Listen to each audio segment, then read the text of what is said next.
First International Bank, Planet Pizza, Granite Springs Water, Homesteaders, Vibeto Orthodontics, Minot's Finest Collision Center, Premier Chiropractic, Relt's Plumbing and Heating, First Western Bank, Buffalo Wild Wings, Duffy's Hockey and Sports, the Minot Hockey Boosters, Bremer Bank, Qdoba Mexican Grill, Souris Valley Dental, and ProStyleProduction.com.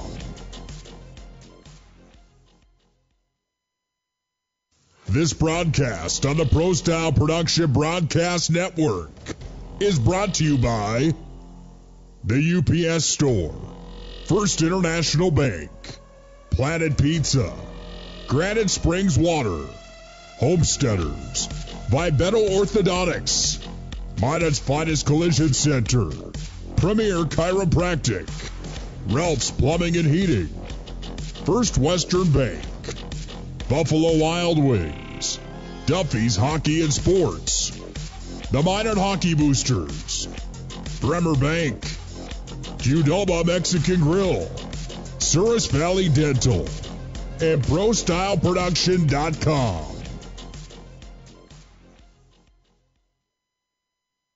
This broadcast on the Pro Style Production Broadcast Network is brought to you by the UPS Store, First International Bank, Planet Pizza, Granite Springs Water, Homesteaders, Vibeto Orthodontics, Minot's Finest Collision Center, Premier Chiropractic, Relt's Plumbing and Heating, First Western Bank, Buffalo Wild Wings, Duffy's Hockey and Sports, the Minot Hockey Boosters, Bremer Bank, Qdoba Mexican Grill, Souris Valley Dental, and ProStyleProduction.com. This broadcast on the Pro Style Production Broadcast Network is brought to you by the UPS Store, First International Bank, Planet Pizza, Granite Springs Water, Homesteaders, Vibeto Orthodontics, Minot's Finest Collision Center, Premier Chiropractic, Relt's Plumbing and Heating, First Western Bank, Buffalo Wild Wings, Duffy's Hockey and Sports, the Minot Hockey Boosters, Bremer Bank, Qdoba Mexican Grill, Souris Valley Dental, and ProStyleProduction.com. This broadcast on the Pro Style Production Broadcast Network is brought to you by the UPS Store, First International Bank, Planet Pizza, Granite Springs Water, Homesteaders, Vibeto Orthodontics, Minot's Finest Collision Center, Premier Chiropractic, Relt's Plumbing and Heating, First Western Bank, Buffalo Wild Wings, Duffy's Hockey and Sports, the Minot Hockey Boosters, Bremer Bank, Qdoba Mexican Grill, Souris Valley Dental, and ProStyleProduction.com. This broadcast on the Pro Style Production Broadcast Network is brought to you by the UPS Store, First International Bank, Planet Pizza, Granite Springs Water, Homesteaders, Vibeto Orthodontics, Minot's Finest Collision Center, Premier Chiropractic, Relt's Plumbing and Heating, First Western Bank, Buffalo Wild Wings, Duffy's Hockey and Sports, the Minot Hockey Boosters, Bremer Bank, Qdoba Mexican Grill, Souris Valley Dental, and ProStyleProduction.com.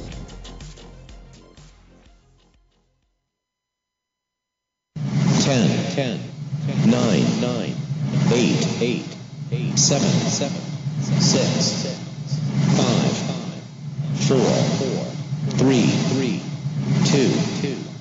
1, 0.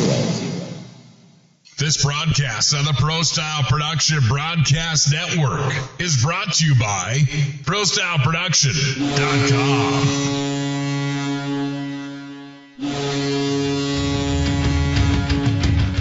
It's time for Minot High Magicians Hockey. Comes down low to the near side. Bennett walks out with it. Bennett centering. Feed fires Easton. Bennett scores. It's 4-1 Magi on the twisted wrister from Easton Bennett. The growing tradition of Magi hockey carries on today. He scores! And it's a hat trick for Hayden Schwartz. Jack playing Mason Morelli with the backhand. Flips it past the net minor. Here's Martell drive. Scores! Martell from Fuchs. And the Magi are on the board with a power play. 40 seconds in OT. A drive coming back toward Fuchs. Scores! Plum gets around that ball. Then he fires. He scores! And that Plum has done it. With one goal in mind. Face off one back to the Knights. Minot High is winning the state title. They have won the state championship. This broadcast on the Pro Style Production Broadcast Network is brought to you by IMM, Minot's finest collision center, Premier Chiropractic, Ralph's Plumbing and Heating, Surest Valley Dental, Qdoba Mexican Grill, Thrifty White Drug, Duffy's Hockey and Sports, Buffalo Wild Wings, Pimento Orthodontics, Bremer Bank, Minot Hockey Boosters, the UPS Store, Planet Pizza, First International Bank and Trust, Tecta America Dakotas, Elevation, First Western Bank and Trust, and Pro Style Production DJ Services. To the point, Hyde sends it down. Bennett, top shelf backhand, right where Grandma keeps the cookies, and it's 5-1. Out of Gretzky's office, Bennett feeds Hyde at the line, near side. Hyde tunes it in, tipped in front. Vile tucks it home, and it's 5-1. Leanne's handling, whistling, firing into the glove. No, he scored. It's 2-0. Heads, tattoos at home, and the Magicians lead. It's time for the Minot High Magician Hockey Planet Pizza pregame show.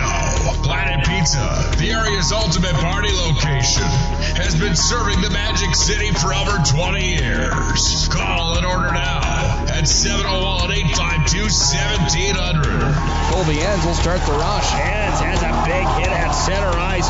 Welcome to senior night. Plenty of noise. Easton Bennett absolutely lights up Ruley. There's the hit of the game, maybe of the week. Now, let's go to the ice with the voice of the Magi.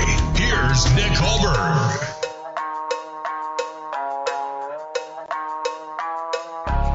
The last time the Minot High Magicians picked up a win against the Bismarck Century Patriots was 2 seasons ago. It was at the West Region High School Hockey Tournament where the Magi upended the Patriots in the semifinals of the West Region Hockey Tournament. Since then, it's been the Bismarck Century show that has absolutely dominated the Magi. Here's a couple kickers for you and a couple key notes. Odie Nelson turned aside 40 stops the night Minot High last got their win at Century.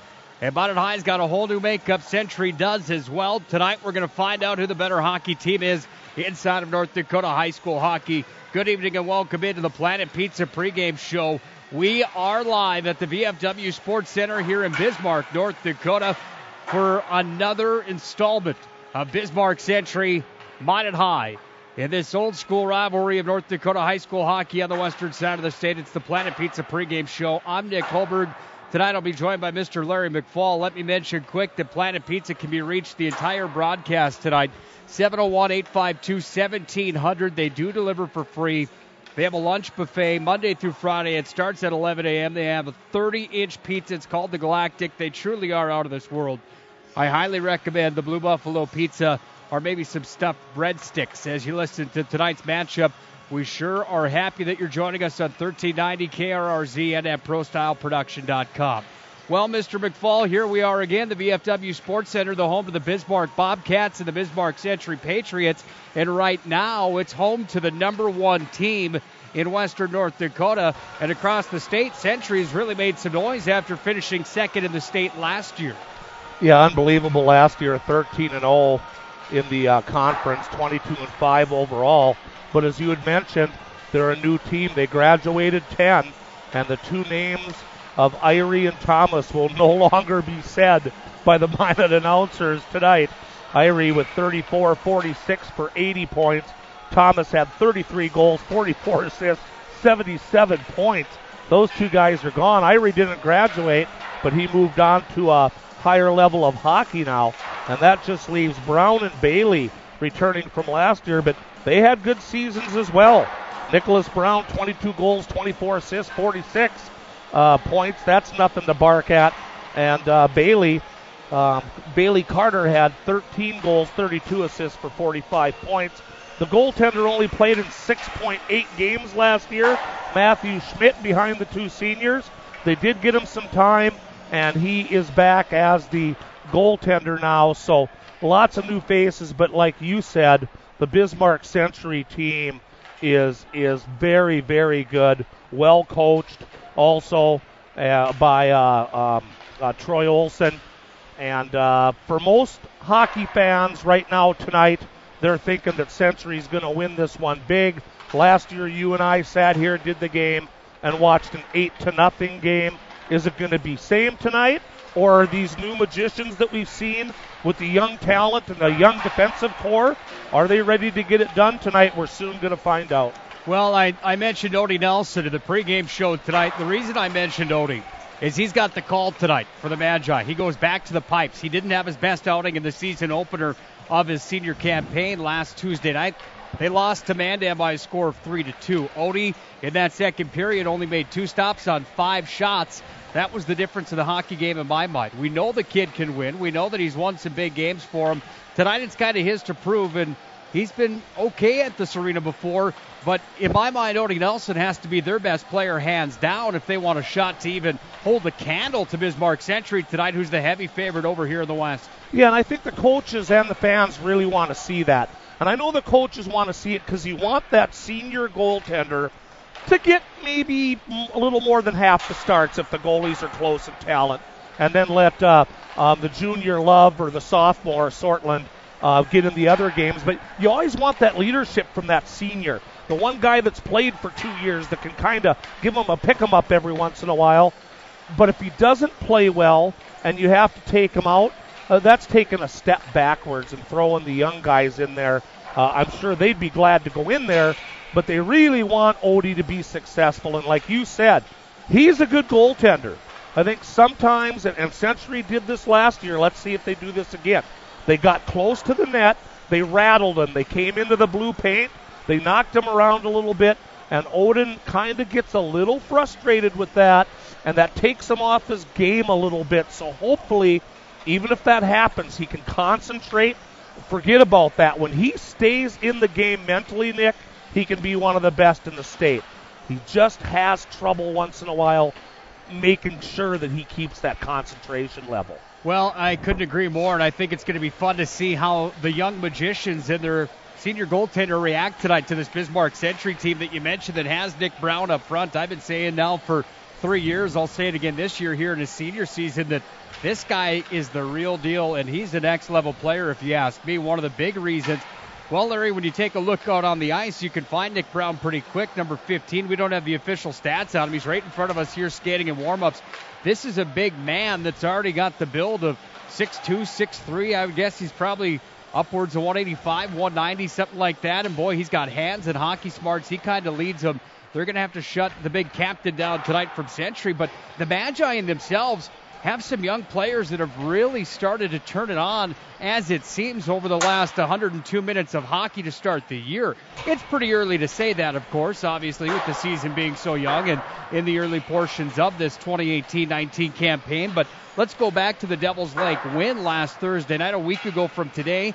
Home ice, the Pepsi rink, taking on one of the state's top goaltenders in Regan Ruley, and a Firebirds team that's always tough to play. And the Magicians found a way to score 2 in the first period. They were then stunned by a goaltender that made 40 stops in the hockey game. But my goodness, wasn't Peyton Fillion the next level on Thursday night, back at the Mesa Arena, Nate Morelli's back on the score sheet again. And guess what? Kyler Stenberg, who led the team in goals last year, finally shakes the monkey off of his back. So there's some guys that can definitely go for the Magi as well. Yeah, and the young talent can be very good, and they're proving it already. And after only 2 games, that's a great thing for the coaching staff to be able to see, is these young guys producing. I'm already so impressed with the soft hands that Fillion uses out there as he's dicing the puck around. And Murphy had a good game last time. And Morelli, it goes on and on. Ben Bonebreak, pretty good game on defense. He's a sophomore, big kid. They've got some exciting players of their own. I think the coaching staff is pretty well pleased at how some of these newcomers this year have raised their play from where they were last year, either the junior varsity or the Bantam teams. Things could be looking up for Minot High. Bismarck Century isn't the only team that has hope that the youngsters are going to pull them through. Minot High's got the same hope down on the other end. Well, and this stat might go even deeper than what I'm about to say of 15 years, but off the top of my head, I guarantee in the last 15 years, there's only been 3 West Region champions, or 3 different West Region champions. That's Bismarck High, that's Bismarck Century, and it's Minot High. Keep in mind, when the Magi won the West Region crown in 2016, it was the first time that they had done it in 11 years. That year, they swept Bismarck Century, not only down here, but on home ice as well. The reason I bring it up is that, times have changed. The culture of Magi hockey has changed a bit. They've got a West Region title underneath their belts. They've got a state championship. They've got a third at state over the course of the last 5 years. It's going to be real interesting tonight to see what this new crop of Magi can do, to see if they can put their stamp on Magi hockey history and be some of the guys that can maybe be a part of a team that maybe is a shocker tonight across North Dakota high school hockey, because certainly there's no doubt about it, the Magi tonight are the underdog. Definitely the underdog, and if you're a Magician fan, you want to see them rise up and grab a big win. It would be a shock, believe me. It would send tremors through the state. Planet Pizza pregame show will roll on. We'll come back and we'll dive further into the numbers. We'll take a look across the state of North Dakota. I've got a stat for you folks that are listening tonight that will absolutely blow your mind about Grand Forks Central and how good they are. We'll have that next. Then we'll get geared up for action tonight. Minot High's at Century. We're live. We'll have the call for you in the rest of the Planet Pizza pregame show when we return. This is Minot High Magicians Hockey. This broadcast on the Pro Style Production Broadcast Network is brought to you by the UPS Store, First International Bank, Planet Pizza, Granite Springs Water, Homesteaders, Vibeto Orthodontics, Minot's Finest Collision Center, Premier Chiropractic, Ralph's Plumbing and Heating, First Western Bank, Buffalo Wild Wings, Duffy's Hockey and Sports, the Minot Hockey Boosters, Bremer Bank, Qdoba Mexican Grill, Souris Valley Dental, and ProStyleProduction.com. Planet Pizza. Systems go for lunch. Frequent supper times a crunch. T-minus now, it's time for Planet Pizza. With lots of space for fun, there's room for everyone. From me and Arian to Planet Pizza. Space for Planet Pizza. Planet Pizza. Throughout the areas we serve, First International Bank and Trust employees are actively involved in helping our customers and communities grow. This is Kevin Vigestad from First International Bank and Trust, member FDIC, equal housing lender. Whether it's coaching a Little League team, leading through involvement with nonprofit organizations, or a proud Beaver booster, know that all of us at First International Bank and Trust are committed to giving back to the places where we live and work. This broadcast on the Pro Style Production Broadcast Network is brought to you by the UPS Store, First International Bank, Planet Pizza, Granite Springs Water, Homesteaders, Vibeto Orthodontics, Minot's Finest Collision Center, Premier Chiropractic, Ralph's Plumbing and Heating, First Western Bank, Buffalo Wild Wings, Duffy's Hockey and Sports, the Minot Hockey Boosters, Bremer Bank, Qdoba Mexican Grill, Souris Valley Dental, and ProStyleProduction.com. Let's get back to the ice with the voices of Magi Hockey, Nick Hulberg and Larry McFall. VFW Sports Center, the home to the Bismarck Bobcats of the North American Hockey League. Storied building on the west side of the state of North Dakota. There's been a lot of good hockey games played in this venue over time. Will we have one of those tonight? It's Minot High taking on Bismarck Century. This is the Planet Pizza pregame show. I'm Nick Hulberg alongside of Mr. Larry McFall as we get geared up and ready for tonight's West Region Showdown. Grand Forks Central is the talk of the North Dakota high school hockey circuit right now, and for good reason. Grand Forks Central is a team that's been putting up some numbers. The stat that I have for you tonight, Larry, I don't know if I told you this when we were driving down here today. The stat that I have about Grand Forks Central, that they've scored 36 goals on the year, is very impressive coming in 3 games. Yeah. That's impressive.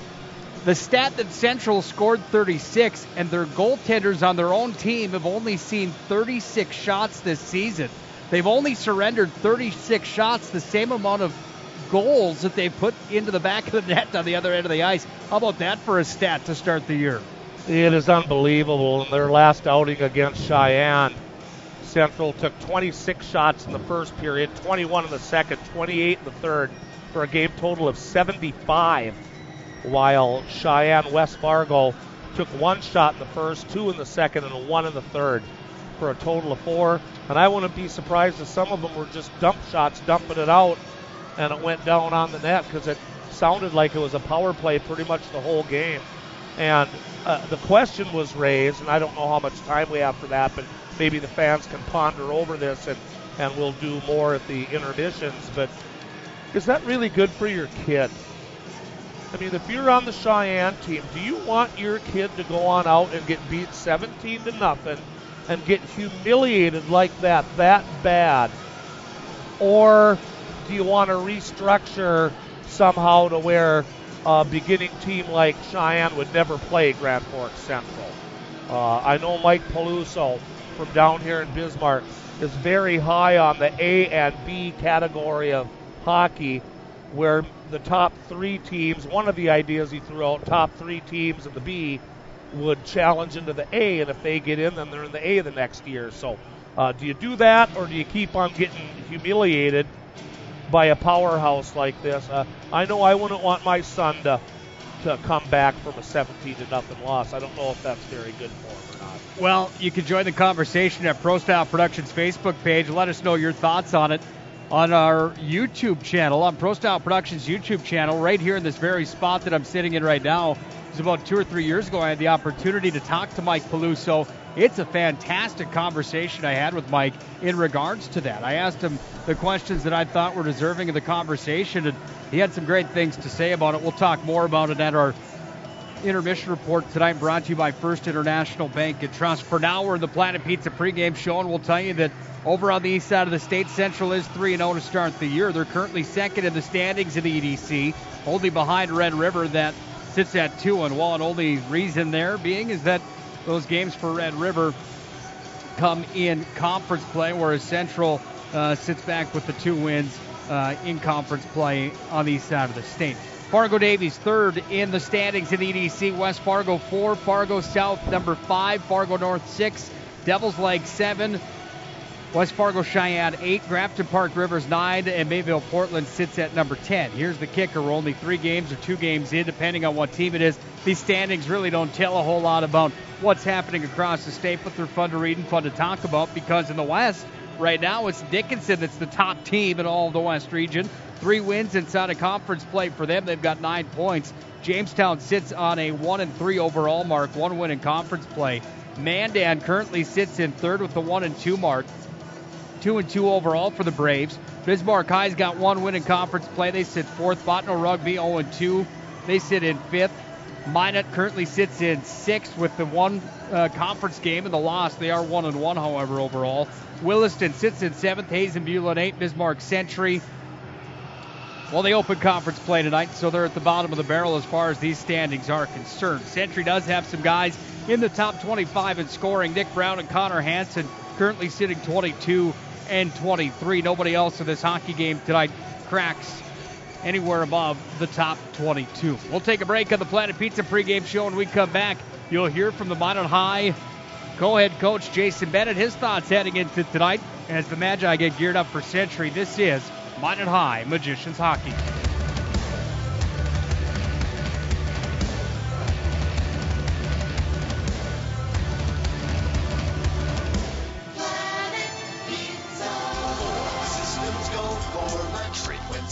Time's up, crunch you. T-minus now, it's time for Planet Pizza. With lots of space for fun, there's room for everyone. From me and Elliot to Planet Pizza. Space for fun. Planet Pizza. Planet Pizza. It's time for the Planet Pizza pregame Coach's Corner. Get your game plan for laser tag in the largest laser tag playground in the region. Did we mention the cheesy, delicious, mouth-watering first bite of a Planet Pizza pizza? Now, here's the matchup's insight with the Planet Pizza Coach's Corner.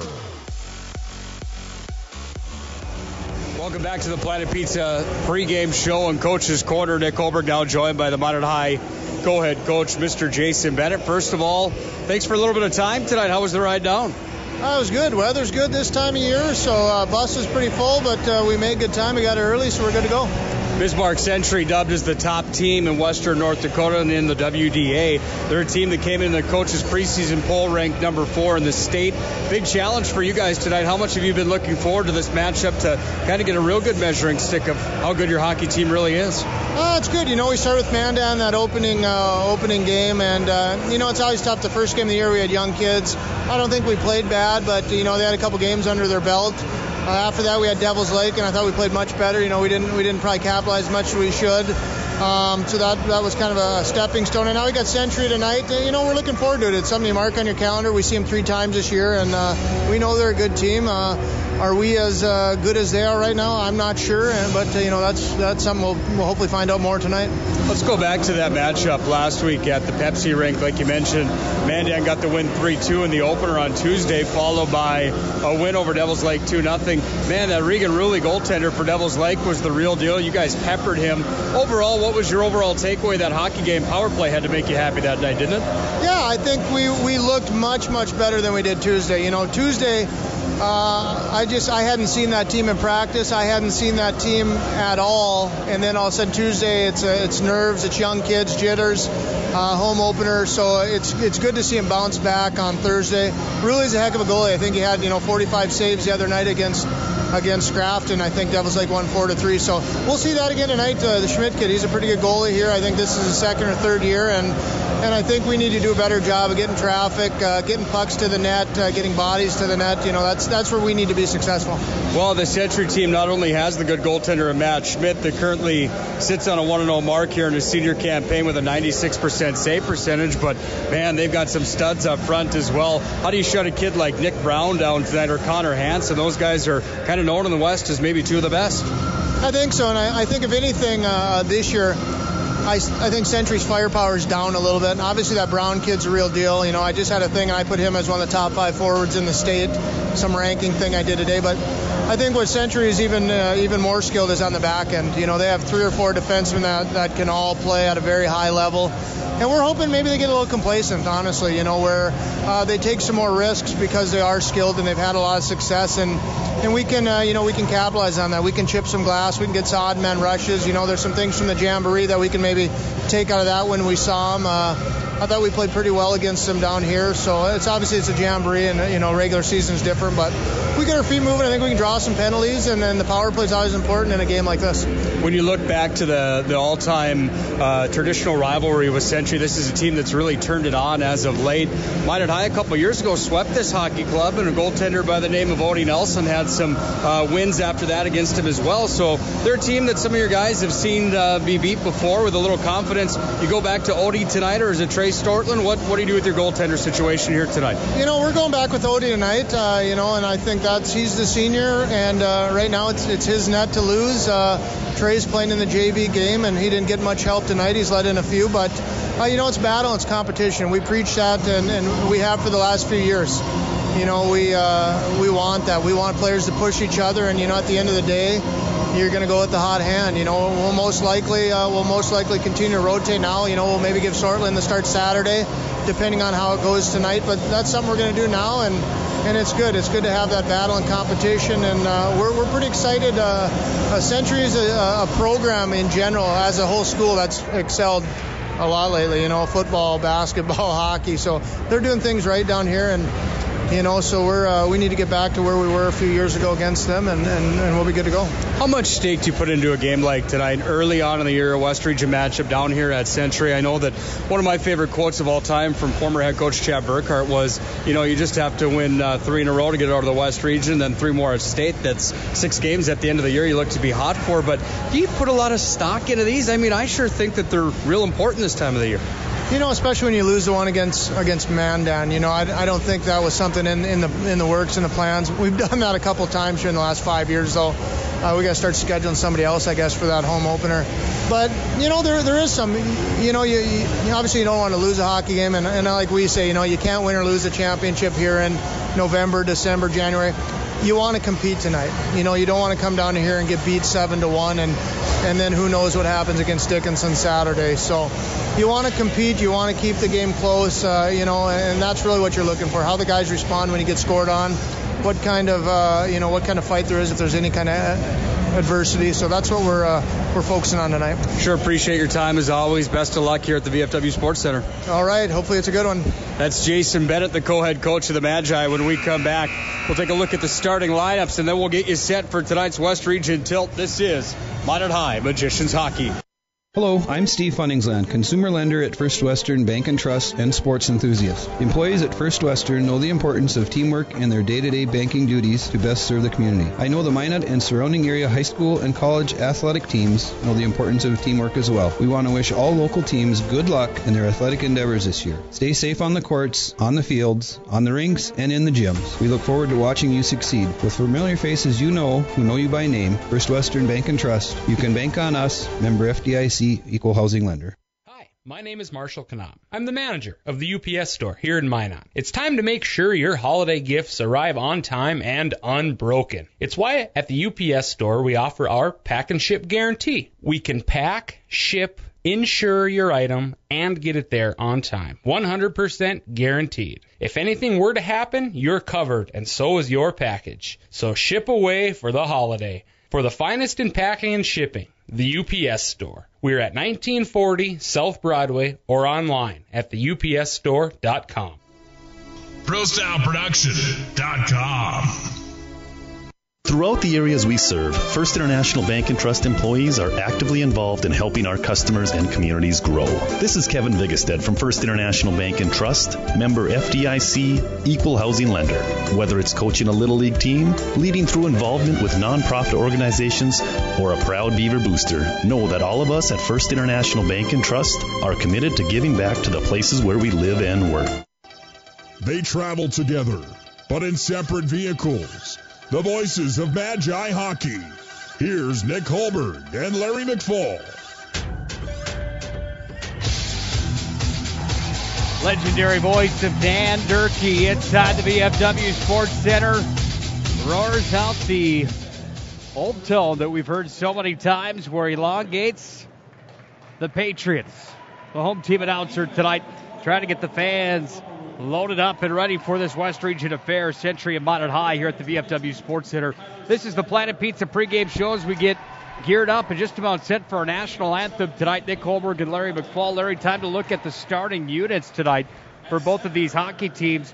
For the Magi, they go with the goaltender, Odin Nelson, back in the pipes tonight. The senior net keeper coming into tonight's game for the Magi, looking to have a big night tonight for the Magicians. He has a 78% save percentage and a 3 goals against average coming into tonight's contest. Starting unit up front tonight for the Magi. They've got Fillion in the middle of Aiden Morelli and Kyler Stenberg. That's line number 1 up front for the Magi. Opperud and Bonebreak, the defensemen that sit on the back side of the blue line for the Magi. They're the starters tonight. We mentioned Odie Nelson as well.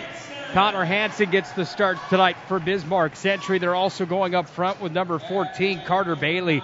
And you got to be careful for this starting unit here tonight for Bismarck Century because they are the real deal. Colton Schulte also starting, 4 points for him on the year. Connor Hansen, 5 points coming into the season. They start with Kiefer Long as well. They're going to go in goal tonight with Matt Schmidt sitting on a 96% save percentage and a .75 goals against average. The other winger up front will be number 15, Nick Brown. Century's coached by Troy Olson. He's in his 14th year behind the bench of the Bismarck Century Patriots. Minot High, of course, has John Grubb with Jason Bennett and Jordan Willard. National anthem time inside the VFW Sports Center. When we come back, we'll face it off. It's the Magi and the Patriots. This is Minot High Magicians Hockey. This broadcast on the Pro Style Production Broadcast Network is brought to you by the UPS Store, First International Bank, Planet Pizza, Granite Springs Water, Homesteaders, Vibeto Orthodontics, Minot's Finest Collision Center, Premier Chiropractic, Ralph's Plumbing and Heating, First Western Bank, Buffalo Wild Wings, Duffy's Hockey and Sports, the Minot Hockey Boosters, Bremer Bank, Qdoba Mexican Grill, Souris Valley Dental, and ProStyleProduction.com.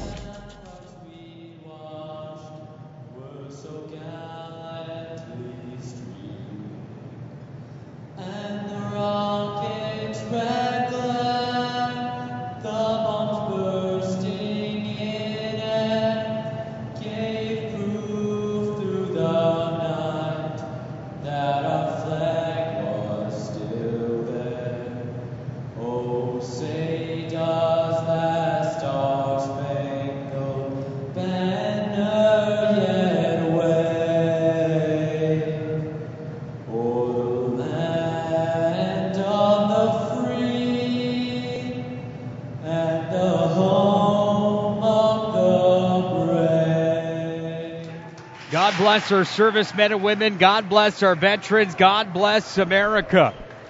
VFW Sports Center. This is my old stomping grounds. 4 years with the Bismarck Bobcats of the North American Hockey League. One of my favorite rinks of all time. And tonight, the home team, the Century Patriots, look to pick up their 3rd win of the year against the Magi from Minot High. Nick Hulberg and Larry McFall. Larry, closing thoughts to put a cap on the Planet Pizza pregame show. It's really tough when you play somebody for the first time early in the season and you haven't heard much about them. So the first couple of minutes is really going to be a feeling out process, I think. What's the speed level? Where's the talent at? I just think it's you're going to see both teams feel each other out. I don't think anybody's going to take any big chances. But for Minot High, it wasn't happy last year, losing 8-0 in this game against Century. So the Magicians, I believe, are going to be ready to roll tonight, and they're going to have to protect. Once again, it's a broken record, but protect the slot, protect your goaltender, make all the shots come from the outside. Minot High's in the road maroons tonight with maroon helmets, pants, and gloves. They've got the Vegas gold trim. They'll travel from the right to the left with Odin Nelson in the blue paint to our right at the far end of the ice surface. Century Patriots have the red helmets, pants, and gloves on. They've got the Patriot white uniform and icing early on, 13 seconds in. It's the Patriot logo across the chest with a blue and white stripe. These kind of remind me of the old school Minot Americans uniforms. Yeah, they do. Patriots are the team to beat, and they've got a good goaltender. Matt Schmidt, faceoff will be on his glove side to continue the game on as Hopperud's got it at the point. Slap shot came in that was knocked down, and it comes to the near side corner where Stenberg has it, tried to free it away there to Fillion and back behind the net. It's Nick Brown working on Fillion, who frees it back to the point. Hopperud on a tee, sends it in, rebound, turn to the side of the net, and Schmidt gets a glove on it. Is right on the doorstep was Peyton Fillion, almost made it 1-0. Nice blast from the point that time that set up that whole play. I believe that came in by Riley Hopperud. The rebound laid there for just a second, and then Schultz covers it up next to his left post. Face off to be his left with 16:28 remaining in period number 1. No score. Britney Spears on the loudspeakers inside the VFW Sports Center. Your favorite, Larry. I'm sure that makes you smile. That's why I was talking while it's on, so I didn't even hear what it was. Here come the Patriots. They're going to push it out to center ice, or at least try to, but a nice job there from Jack Plemmel on the far wall, holding it in momentarily. Puck comes out to center ice as it's moved ahead forward by Crew Walker for the Patriots. And on the retreat back in his own zone, this is Sleddy back to center where it comes away to Deal. With a backhand, Deal chips this one in. Glove side of Schmidt, left side of the radio dial. Patriots are going to push away to the near boards again and try to clear the zone, but Deal with the nice forecheck holds it in. All the way back in Minot high territory on the retrieve is Thong Fent. He's on the blocker side of Odie Nelson. We're a minute 15 into the contest tonight. Neither team has scored at the VFW Sports Center here in Bismarck. As the puck is down at the top of the circle, down right in front of Odie Nelson, as it was chipped ahead to the front of the net by Crew Walker, but no one home for the Patriots. Now a drive from the line, loose in front of the blue paint. Back up to the point, held in, and Connor Hansen takes it for a stroll to the top of the circle. Near wing, it's picked up by the Magi, and they're just going to ice this one all the way down. It rolls the length of the ice, and with 15-17 to play in the first, and icing on the Magicians. Yeah, when in doubt, just dump it out. That's what our coach used to always tell us. Century was establishing the attack down there, so Hunter Cope just sends it the length of the pond. We'll have a face-off to the left of Odin Nelson. Maroon jerseys tonight for the Magi. The dark maroon, the full sweaters. Same outfits they wore the night they won the State High School Hockey Championship in 2015. What a special night that was, wasn't it? Boy, it was. Dumped in from center ice and into the offensive zone for the Magi. It's Hansen back on the retrieve, taken away by the Magi. Centering feed to Nick Murphy, and with the puck moving it forward is Cullen Curl trying to clear it. Nick Murphy had it. Murphy at the bottom of the circle on the near side wing. Lost control of the puck, and here comes Big Nick Brown out to center ice. Brown's in on a 2-on-3 back the other way. Tried to make a move. Nice back check there as the puck's taken away by the Magi's Casey Feld. And Feld lost it down to the corner where it's sent in front of the net. Moved away forward by Austin Wald. Comes away to the top of the circle. D-zone for the Magi. Right side of the radio dial. Back away to the Patriots at center. That was Sleddy trying to make something happen there. Here comes the delayed call on the Patriots. Odie Nelson's going off. And now the Patriots touch. 2:43 will be the time of that penalty, Nick. And we'll see what the Liffrig goes over to the bench. He's one of the referees tonight. Still didn't see a signal. Interference was the call. At 2:43. And the Magicians will get the first power play. Well, Colin Schulte right at center ice ran into a Magician that was nowhere near the puck. The interference was called. The Magi power play comes out. Morelli near side point. Top of the circle, stick handling here. Back it comes to Hopperud. Delivered over far wing. Here's Deal, sends it in. Hit traffic in front, and it goes down to the corner where Stenberg works on it. Comes back to Deal. Fires it, and Schmidt went down into the butterfly and made the save. 16 seconds into the man advantage. Still scoreless tonight. Puck just laying to the left there of Schultz, and Deal picks it up and gets a pretty good, tough angle shot on net. And once again, a good save, though. Will make the face off to the left of Schultz. Matt Schmidt, the goaltender tonight. Excuse me. Back at the point, Hopperud sends it across. Here's Hayden Morelli, near side top of the circle. Sends it underneath the goal line. And Gretzky's office handling here. This is double deuce. Kyler Stenberg back to the far point. Hopperud throwing about the one-timer. Comes away to Hayden Morelli. Morelli's got it on the near side wing. Drops it down to the near corner. Hayden Morelli leading the team in goals. He's got 2 of them here in his sophomore campaign. 13:30 to play in the first period. Patriots send it all the way down 200 feet the length of the ice. A minute 10 remains in the Magi power play.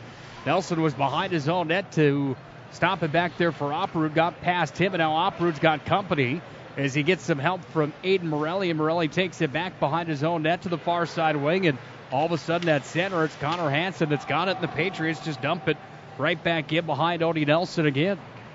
50 seconds of the Magi power play. Trying to be aggressive on the forecheck. That was Austin Wald. He got bumped into by Odie Nelson. Patriots fans want to call. They don't get it. In with a drive and the stop as Plemmel put one towards the pillows. And Schmidt made the save. Here's Nick Murphy. Tries to feed it across back to Plemmel. Hurts with a backhand. Dishes down underneath the goal line. Far wall it comes and it goes all the way back to center. And on the retrieve, here's Big Ben Bonebreak. 20 seconds on the power play for the Magi.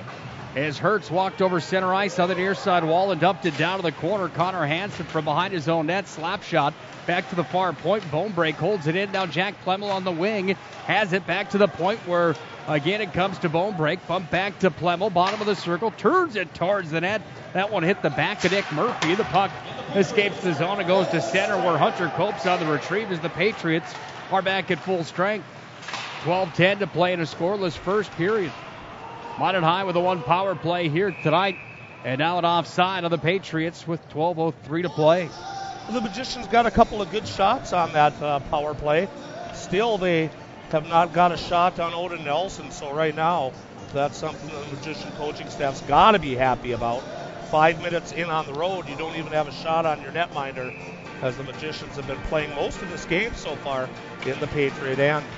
Face-off one back to center ice where it's taken here and dumped into the Minot High zone. Out to play it was Nelson. Got past his stick, so the puck went all the way around the end boards to the top of the circle. And the Magi now gain control and bring it up to center with Derwin Hauser. He lost a handle on it. Puck taken there by Peyton Sleddy, and he moves it back into Magi territory. The old-school teeter-totter match at center ice. Nick Brown trying to move it away there from Casey Feld. He does, and the puck's right in front of the penalty box doors on the far side wing. Big hit over there where the body was laid by 24. That was Brandon Schaefer. Back behind the Minot High net, Odie Nelson's up to play it. Tried to move it up to Feld at the line. Held, fired, shot, they score. The slap shot finds its way through on the first shot of the night.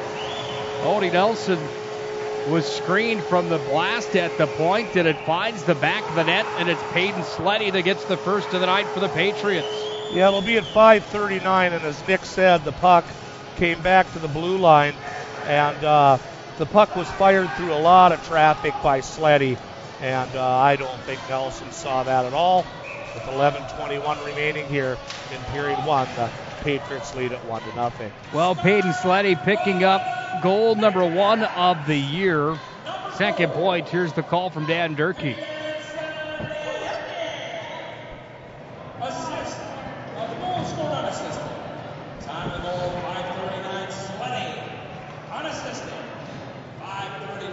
Unassisted goal has been the decision.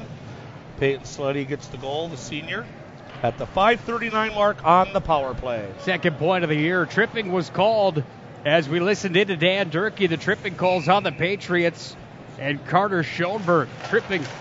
11:13 remaining. Magi power play back to the ice surface, and it's Deal that handles on the far wing. Now Opperud, center slot at the blue line. Aiden Morelli, top of the circle near wing. Underneath the goal, Matt Schmidt now. The puck is handled by Fillion. Fillion turns and fires. That one hit a stick in front of the Century net. Carter Bailey was in the way, and the Patriots cleared all the way down with the help of Nick Brown. Well, let's see how the Magi respond after they give up the first one of the night. They're back on the power play, and it's Nick Brown that's got the puck and works it back into his own defensive territory. Carter Bailey's here on the near wall. He wears a C on his uniform. Launches it to the other end of the ice, and Odie Nelson's out to play it, leaving it aside here for Opperud. 10.5 to play in the first period. Minot High's power play out for the next minute 10. Puck handled here by the Magi captain. This is Stenberg into the offensive zone, down underneath the goal stripe. Stenberg scrumming forth there with Hansen. Stenberg's got it. And Stenberg with a backhand goes to Philly in the right-handed shot back to the near point. Aiden Morelli handling. Morelli down low back to Philly and working on Gretzky's office. He's on the near wall back to the point for Riley Opperud. Opperud with a backhand. Nice pass by Opperud. Sauces it across. Back over to 24, Deal, and Deal works in it on the far wall. Deal tried to move it back away to the near side wing, and his pocket was picked by Gavin Saylor only momentarily. Magi still get it down, and here comes Fillion turning one up towards the glass. He sent it wide.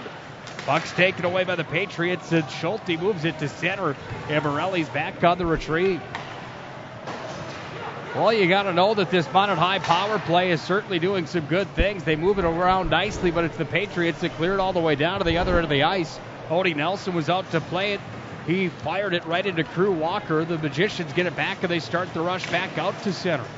At center, they walk in over the line with it, but it's taken here around the near side wing, and it's Peyton Sleddy that fires it all the way down again behind Odie Nelson, who's back behind the net, misses the stop behind the cage again. Patriots go 2 for 2 on the penalty kill, as they're back to full strength with 9 minutes and 2 seconds to play in a 1-0 first period. Goal came 5:30 in. Peyton Sleddy got the first of the night. Unassisted tally for the Patriots, a drive, and Nelson sees his second shot of the game, and he gloves it down and hangs tight to it.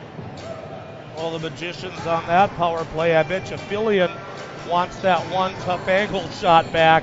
He had that net wide open, and he fired it high over the crossbar. That's one that Fillion will be thinking about. So face off to the right down there of Odin Nelson. 8:52 remaining in period number 1. Century Patriots leading at 1-0. And Jordan Willard has got a question for the official. Speaking of questions, man, do I have plenty to ask you after your stories tonight on the way down here talking about broom ball in the 1970s and 80s. You love that broom ball stuff, don't you? I love the story. I just can't imagine how good of a broom ball goalie you were. I mean, is that, all honesty, you only gave up 1 goal in 18 games of broom ball that year? Yeah, one goal in the first 8-game season. Second 8-game season, I gave up 2, and then I switched to forward. And 1 goal more than Gary Fiddler at the end of the season for leading scorer in the league. Fidge had 23 goals. I had 24 goals. Big hit right in front of the Minot High bench. Then there's a scrum. Hansen gives Nick Murphy a shot right to the chops, and Hansen's going to the box. First, he boards Nick Murphy right in front of the Minot High bench. Willard.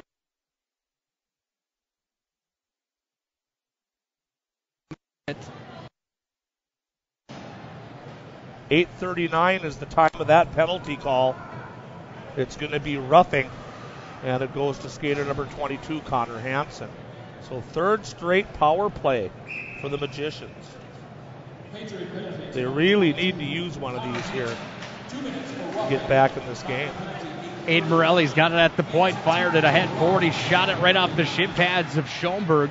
Had a quick technical difficulty there. Our apologies. I was saying that Jordan Willard's arms came up in the air. He was looking for a call on the boarding on Hansen originally. He didn't get the call. Then he got the rough as Nick Murphy again ate a fist.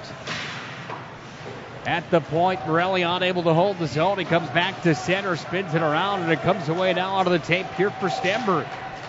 Kyler Stenberg trying to move it ahead forward. It's bumped all the way down at Odin Nelson's blocker side. Odie's going to play it, and Odin Nelson launches it the length of the ice and ices it for the Magicians. Here with 7:38 to play in the first period.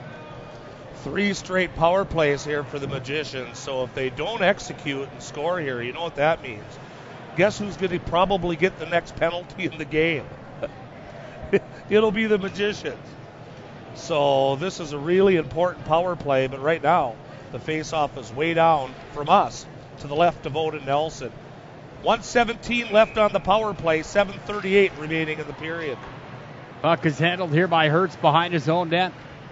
What can the Magi power play do? Here's Hertz, so away to the far side wing, right in front of the Minot High bench.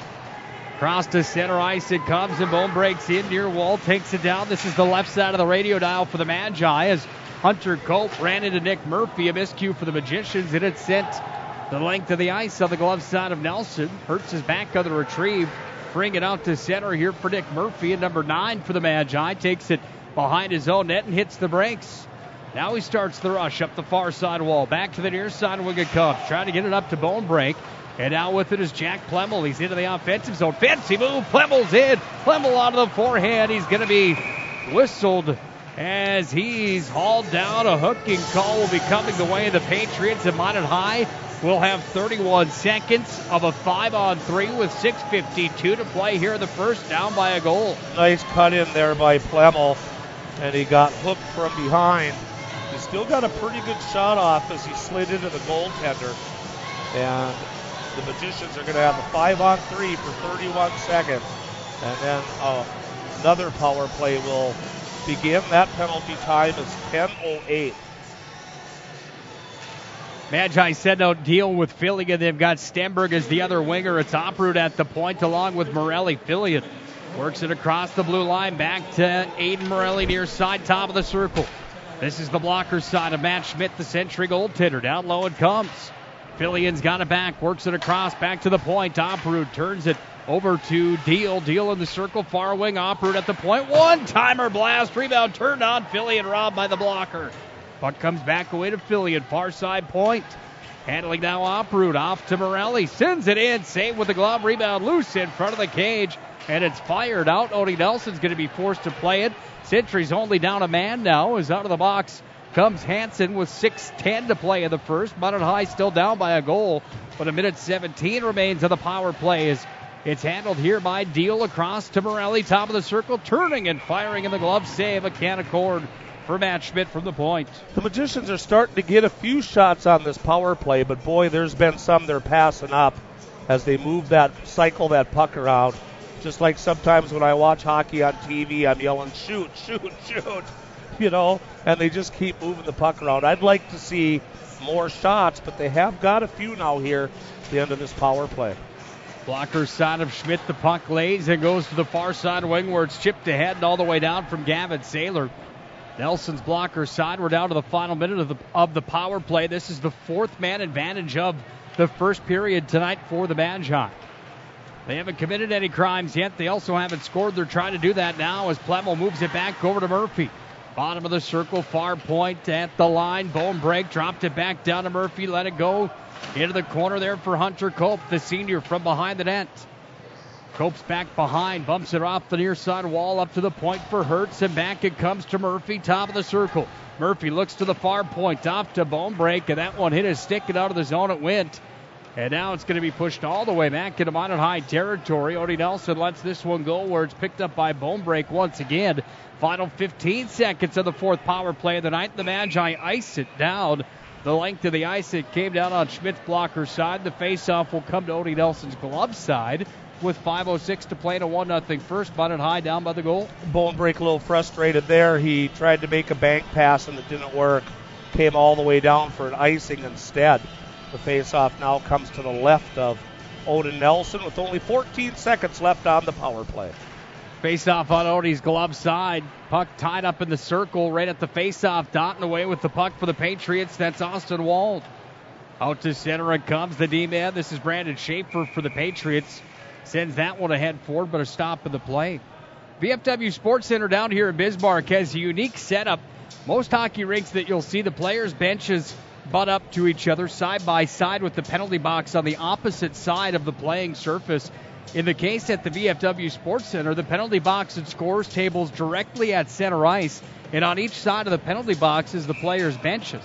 The big thing that does is that puts the players' bench in each end all the way down inside the offensive or defensive zone, depending on what period you're in, which can make things a little bit challenging from time to time. Long ways to go sometimes. 4:40 to play here in the first period. Puck comes back to the point. Patriot offensive zone. Carter Bailey rifled one towards the net. It went wide. It's out to center again for the Magi. And with it, moving it forward, this is Feld sending it in. And Feld sends it all the way around to the near side wall. Comes back up to center ice. And it will be handled here on the near side wing by the Magicians' Voller, trying to move it ahead forward. Sletty's got it. Center ice. Moved it up. Then the Magicians took it from him and dumped it right back in behind Matt Schmidt. 4:09 to play in the first period. VFW Sports Center at capacity holds 1,700 people. Coast to coast, Sletty looking for a second. The stop is made from Nelson. He'll hang tight. And my guess tonight, of the 17 that it can hold, it's probably holding around 2 or 3, 4 maybe. Yeah, I think maybe a crowd of 300 possibly. They've got the same problem down here as we do back home in Minot. The high school hockey teams used to be the only show in town, and they packed the rinks. Now there's college teams and junior teams, and it's changed the whole landscape of hockey. Center ice, the Magi will push it. Fillion's got it. He walks in over center and skates it down into the offensive zone. Fillion on the glove side of Schmidt. Puck lays underneath the goal line. Stenberg's down to help out 2 Magi against 4 Patriots. Nick Brown's back out to center ice, and here comes big number 15. Makes a move. He's fast, too. Takes it down to the corner. And behind the net of Odie Nelson, blocker side, feeds it in front. The drive comes in. Pad save, rebound loose in front. Delay call coming on the Magi. Nick Brown hit the goalpost. Head out to center ice. Call's going to be on the Patriots, actually. What's Liftrig waiting for on the call here? Both goaltenders skated off. I thought for sure it was on the Magi.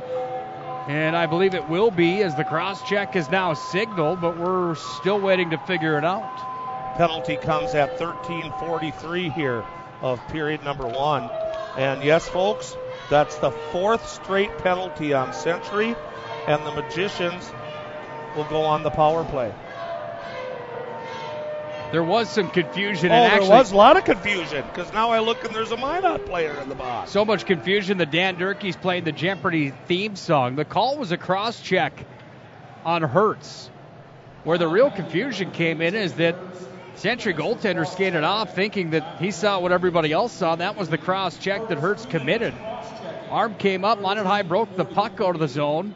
Odie Nelson skated off thinking it was a delayed call on the Patriots. That wouldn't have been good.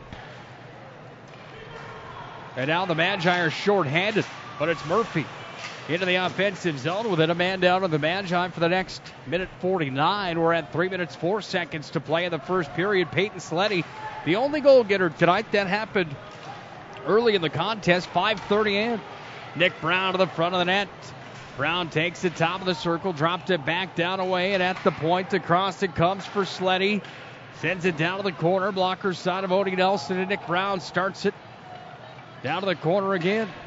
Starts the cycle, I should say, and Patriots, the Patriots are doing that nicely as they move it back up to the point, but no one home there, so Nick Brown has to regain control and start the rush back again. Right over the Bobcat emblem at center ice. Brown goes coast to coast, crashes in. Nelson robbed him. 1:05 of power play time. Nice job defensively, and here comes Fillion, short-handed. Fillion in on the one-on-one against Sleddy. Turns it towards the net, whistled it high and wide of the blocker side. Broken stick from Morelli on the slap shot attempt. To the other way they come with it. Bailey's in, turning it up. He sent it towards the glove, but it sailed just wide. Puck comes back away for the Magi, who try to clear, and they do. And back the other way with the puck for the Magicians, still short-handed. On the far wall and scrumming forward hard over there is Hauser. Puck on the far side, boards in front of the Patriot bench. We're down to 30 seconds on the Patriots' first power play here of the night with 1:45 to play in the first. If you're just joining us on 1390 KRRZ or on ProStyleProduction.com, the Patriots have the only goal tonight. Sleddy scored early in the contest into the offensive zone. And offsides is the call on Gavin Saylor. Earlier on that Century power play, they lost control of the puck and it came out of the zone. And unfortunately, Deal would have had a breakaway all the way in from his blue line, but he had lost his stick. He had to go pick a stick up, and that killed an opportunity to have a 1-on-0 all the way down. So a bad break there for Mason Deal. Faceoffs at center ice at the dot. Right outside the blue line, cross ice from the Magi bench. Hertz will come out of the box in 17 seconds, but it's the Patriots with control off the faceoff, and it's dumped back in behind Odie Nelson. And Odie's having a hard time stopping that puck behind the net tonight. Misses it again, and the Patriots regain control at the line, and back across it comes. Drive comes in. Tipped in front behind Nelson. Out of the net to play in a drive. No, Odie Nelson makes the same. Rebound comes aside. And we're back to full strength for the Magi as they push to center. And again, with the puck carrying it ahead forward was Hunter Cope. Big hit at center ice. That was a bone-crushing hit. And slow to get up for the Magi's number 4, Jacob Tice. Man, rock 'em, sock 'em. And Tice limps to the bench. He's in all sorts of pain. And he falls right before he gets to the players' bench. We'll keep an eye on number 4, Maroon. 40 seconds remains here in the opening period. Puck tied up in the offensive zone for the Magi, but it's the Patriots to center with it. And up they come over neutral ice with Samarzik, and Samarzik sends it in. Century's turning up the dial on the physicality of the contest as the puck is taken up to center. Stenberg touched it momentarily, but there's an icing call. Yeah, they are getting a little physical down in the attacking zone around Nelson. There's 23.4 seconds remaining in this period. It's 1-0 Century. Well, there's no secret that Troy Olsen, he's a gamer behind the bench for the Century Patriots, and he's a gamer when he coaches baseball as well. The game plan tonight possibly for the Patriots is to throw the body a bit against this young Magicians team to see how they react. We've seen a handful of some pretty big-time hits so far in this contest, and they've all come courtesy of the Patriots. One of the connectors for the seamless glass here in Bismarck came off, so the crew was all over it. Got it put right back on. Game on. Out to center ice. Sleddy's got it here. The game's goal getter moves it ahead forward. In with a drive and drop down into the corner. That one went off the tape of Schulte. 7 seconds. Cut him down, kid. 6-5, 4-3-2. Nelson makes a save. Rebound. They score. And Odie Nelson gives up another one. He's screaming at the referee. Will the Patriots celebrate behind him? And it's 2-0 Century in the final 2 seconds of the period. Yeah, that goal comes at 16 minutes and 58 seconds on a scrum to the right of Nelson, and that hurts. Thought the Magicians might get out down 1-0, but that is not the case. 2 seconds remaining. Century's on the board again. Sleddy got the first one. There's the horn. Period's over. We'll listen in to Dan Durkee before we head to the break. And Dan Durkee will have the call in just a moment. We'll go to our International Bank and Trust, First International Bank and Trust intermission report. Here's Dan Durkee.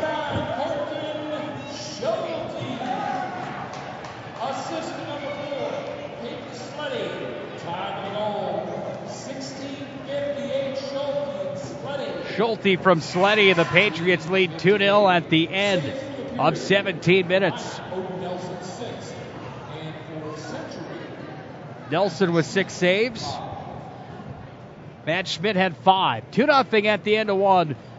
Minot High trails in this one. This is Minot High Magicians Hockey. We'll have our intermission report coming up next. Maybe we'll get Mr. McFall to talk about his glory days playing broom ball with old Dean Blaze and Reg Morelli. We'll see what happens next. This is Minot High Magicians Hockey.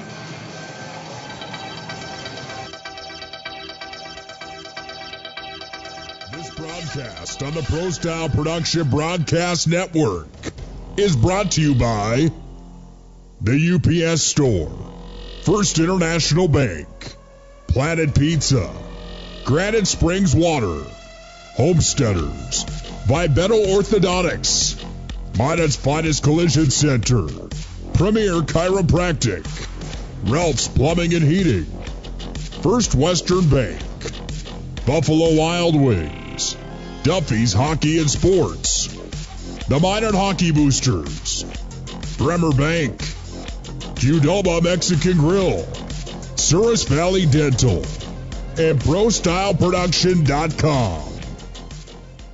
Throughout the areas we serve, First International Bank and Trust employees are actively involved in helping our customers and communities grow. This is Kevin Vigestad from First International Bank and Trust, member FDIC, equal housing lender. Whether it's coaching a Little League team, leading through involvement with nonprofit organizations, or a proud Beaver booster, know that all of us at First International Bank and Trust are committed to giving back to the places where we live and work. Hi, my name is Marshall Knop. I'm the manager of the UPS store here in Minot. It's time to make sure your holiday gifts arrive on time and unbroken. It's why at the UPS store we offer our pack and ship guarantee. We can pack, ship, insure your item, and get it there on time. 100% guaranteed. If anything were to happen, you're covered, and so is your package. So ship away for the holiday. For the finest in packing and shipping, the UPS store. We're at 1940 South Broadway or online at theupsstore.com. ProStyleProduction.com.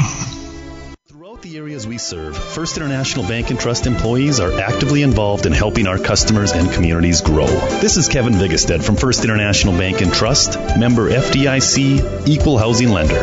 Whether it's coaching a Little League team, leading through involvement with nonprofit organizations, or a proud Beaver booster, know that all of us at First International Bank and Trust are committed to giving back to the places where we live and work. Systems go for lunch. Frequent supper time's a crunch. T-minus now, it's time for Planet Pizza. With lots of space for fun, there's room for everyone. From me and Arian to Planet Pizza. Planet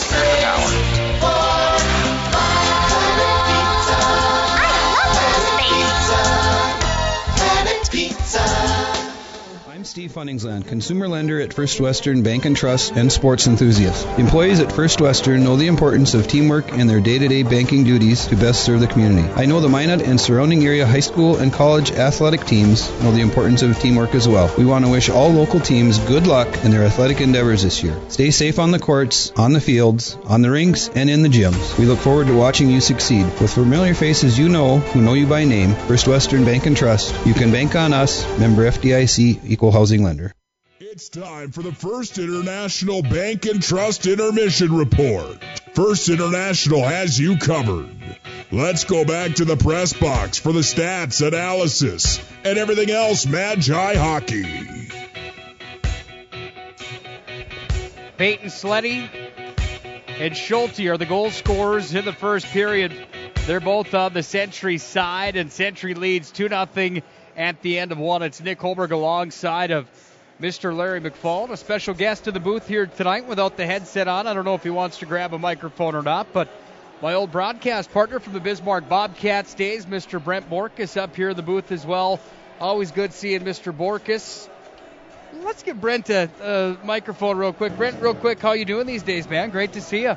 I can't say that I've ever looked better, but I've never really looked good, so I think Larry could attest to that. You haven't ever really looked much better. When you start with low expectations, the skies is reachable. They are reachable. Let's talk about your niece real quick before we go into the recap of this first period. My goodness, she obviously saw the Larry McFall School of how to goaltend, and your brother that was a goaltender back in the day, and you yourself kind of runs in the family a little bit, but young Borkus for the girls team in goals having a good season. Well, you know what? I talked to her father, Brian, my brother, the other day about what she's been doing in the off season, and he had a lot to say about the kind of regimen she's got as far as working out. She's hitting the gym. He said she's turned into a gym freak. And one of the things that I noticed when they came down to Mandan to play was her ability to get across the crease. I see that a lot with girl goaltenders versus boy goaltenders. You don't see the leg strength, the thigh strength to push off from one post to the other. I was really impressed with how well she's able to get around the crease. I think that is going to pay dividends for her, and I'd be amiss if I didn't remind folks that have the Beck Sports TV service over the air at home. You're going to be able to catch those Minot High Majets and Magicians on Saturday, Hockey Day, up in Minot on Beck Sports. So make sure you check your times, 2 and 5 o'clock, I believe. But you get to see her on the big screen. But I'm pretty impressed. Well, it's fantastic stuff, and of course your time at Beck Sports and doing a fantastic job. You're still behind the scenes directing the shows at Beck Sports Network, and my goodness, you guys are doing big stuff, statewide TV and purchasing of some more towers and channels and putting some hockey on TV. I remember that when we were there together, it was always kind of a joke that we only got to do a handful of the joke between Brent and I, of course. Class B basketball, North Dakota really is kind of king. But, now you guys have a full schedule of hockey. You put Bobcats and Toros games on, the college games all over the place. It's great to see. And also you're doing the big game tomorrow night between the Minot State Beavers and the Jamestown Jimmies as well on Friday night games. So yeah, we've got a full slate of hockey. I mean, I'm tickled pink. I've been working at Beck. I'll be coming up about 8 years or so here, split up by some railroad time. But the amount of hockey games, I know when Nick and I first were at Beck, we'd be happy if we got 2 games, Larry. And now we're looking at 25 hockey games. I mean, Minot State hockey's become a regular. Jamestown's become a regular. Mary is something special that they've started out, and it looks like they're going to be able to hang. I mean, they tied Minot State the other night. So, and then tonight, actually, they're over at the Starion Complex doing Williston versus Mandan tonight. So the hockey's growing, but we go to where the demand is. I mean, Class B basketball has always been a big draw. Basketball in the Class A, but we're seeing more with NDSU sports. We're seeing volleyball and wrestling coming over from that way. But I couldn't be happier with the amount of hockey that we're getting on the television, and now with the Toros, Toros and Bobcats coming up Saturday night. So we're giving the state what they want. Viewers at home are becoming educated, and once they have an opportunity to really follow the sport regularly, they're buying in. They love it. It's an interesting conversation that started tonight, and the reason I handed you a microphone, being the sports guy that you are and seeing so many games at Beck Sports, you see a lot of contests, college level. You see a ton of high school contests, whether it's football, basketball, hockey, wrestling. You see all sorts of stuff. Larry had the conversation that we started again here tonight. It's a conversation that's been bouncing back and forth for quite a while with the tiering of North Dakota high school hockey. And you know, Larry, if you want to touch on what you were talking about a little bit earlier on tonight, you made the joke last week that Central is so good over on the east side of the state. Central's got apparently some guys that maybe played for Red River or that were Red River players before. Why are we even going through the season if Central's that good? And it brings up the conversation of, is it time to really start thinking about tiering North Dakota high school hockey at A level, a B level, maybe it's double A and A? Larry, your thoughts on that and what you were kind of alluding to earlier on tonight in the neat conversation that it is, and is it time with all the years of high school hockey that we really start to think about that, Larry? You're probably the best guy in the West region to talk about it, being involved for so many years. Well, I think girls hockey's got it right. Everybody plays each other twice. They play home and away, and the top 8 teams go to state, even though there's only 11 girls teams. That's the best way to do it. The boys teams don't ever, you just finally get to your region, and then you try to qualify through the regionals, and then the West teams, usually one of them or 2 of them or maybe even 3 of them go down to state and just get annihilated. This year, Grand Forks is so good that I had a conversation with Mike Peluso a couple of years ago that said let's have an A and a B, and if that B, you've got your A and you've got your B, and if you finished in the top 3 in the B at the end of your year, then you automatically go to the A, and the bottom 3 teams that finished in the A go to the B for the next year. So it's never set in stone that you're always there. A team like Hayes and Beulah right now that's just struggling, that isn't even playing a varsity schedule because they don't have enough guys, they would be what you call a B team. But if they eventually get the bodies and the Pee-wee and the Bantams work well and they work on up, maybe they finish 3rd in that state tournament of the B. Boom, we get to play in that one next year because we're finally on the level where we think we could get in there. So that was one of the things Mike was talking about. There's lots of other things, and then we also talked about the second way to fix some stuff is draw some lines in the sand in these towns and don't have open enrollment. These players in Grand Forks are just jumping on whatever team they think is going to be better. They don't even have to move anymore like they used to have their parents move across town. And so those are the 2 things I think that could really control this deal is Grand Forks players play wherever they want. And now they've got a superstar team in Central, and the years before that, it was a superstar team at Red River. On that 2-tier system, as you guys were discussing, I remember the interview that you guys had Pelusa, but a couple of parallels draw in my mind.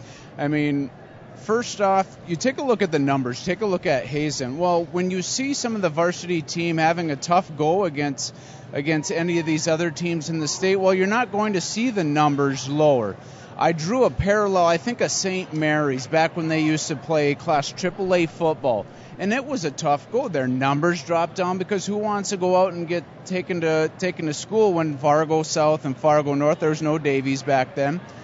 but you drop them down to a level that's more suitable, and they've got bodies all over the sidelines. Kids come out because there's an opportunity to compete. You drop a Hazen down, let them play a Watford City, a Crosby, make those junior gold teams come into a Class B, and let those teams play.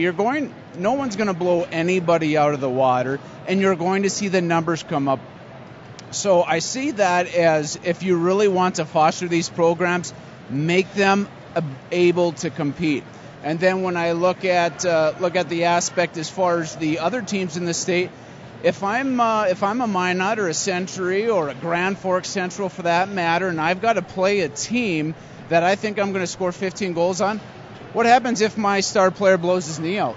Am I supposed to sit half my roster? Now you've got JV teams trying to go and fill that place, and people are complaining about whether or not they're getting a chance to compete. Give them a proper function to compete. That's a good point. I never even thought of that these teams might get more bodies if the kids know they can go out for hockey and not have to get slaughtered by Minot High or Bismarck High or whoever they're playing. So that's very good. Well, I'll let you guys do what you do best. I better get back on over to my Hershey bar over there. Say, Brent, should I tell them the story when you and I did a game on radio from Jamestown and we got stranded overnight? Anyone that knows you, Larry's probably already heard it, but I think for the second period they could use an encore. Thanks, Brent. That's Brent Borkus stopping by tonight. Man, it's always good seeing Brent, that he absolutely does bring up an excellent point to the conversation, Larry, something that I think we should continue to talk about in the second. We'll get the stats from the first after our first whistle here in the second frame. We start 5-on-5. Minot High's down by 2. They'll travel from the left to the right for the middle frame as the Magicians have it with bone break on the near side wing in their own D zone.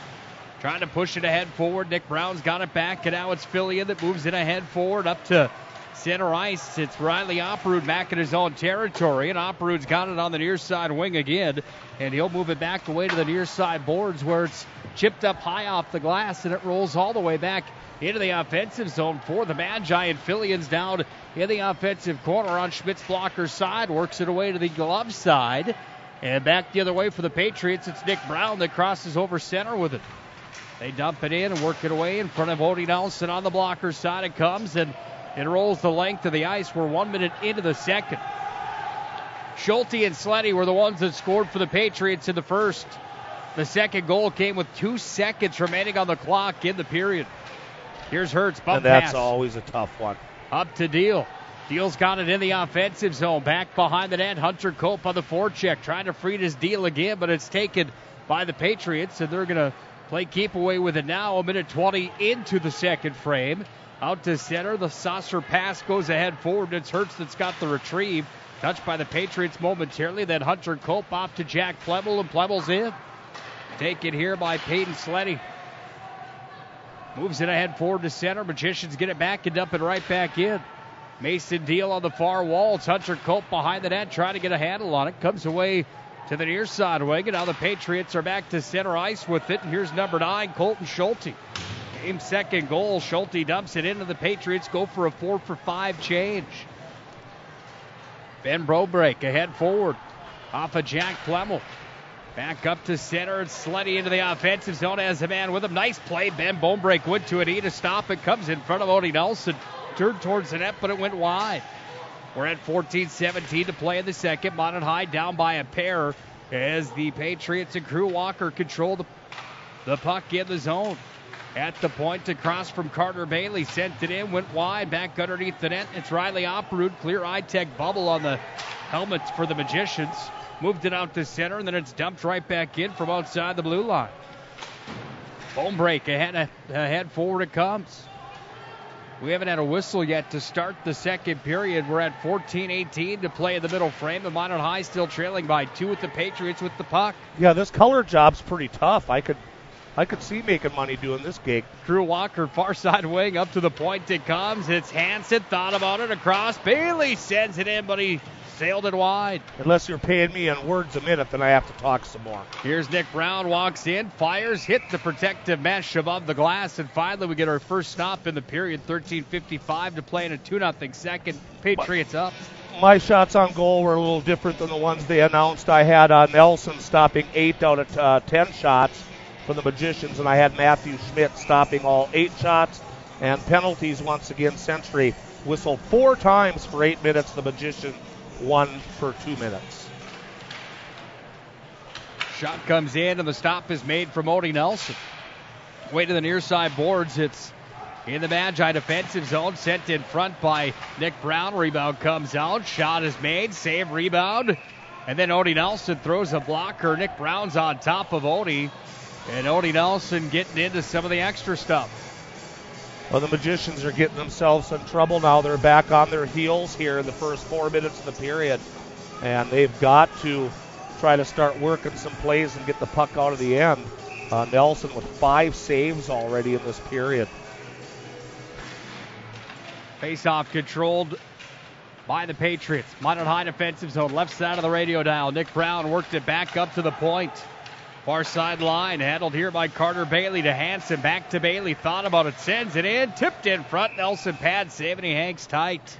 Nice reaction by Nelson there, and nice tip right in front of the net by Patriots skater number 18, Kurt Cullen. Nice tip redirection, but Nelson was down on the pillows and makes the save. 13:23 remaining in the second period. It's 2-0 Century. Sorry about that, Larry. Last year it was the Bismarck Century Patriots taking second in the state of North Dakota. They lost to Grand Forks Central in the state title game. It was close. It was good. A 2-goal differential. But it was Central from the east that beat the Patriots from the west. Icing comes down. 13:06 to play here in the second. Century's a team in North Dakota high school hockey that's been there over the last 6 or 7 years. They've had some teams that probably could have got the job done. They just never have. They don't have a state championship banner to hang in the VFW. No, but they've had some pretty steady, consistent teams, as has Bismarck High.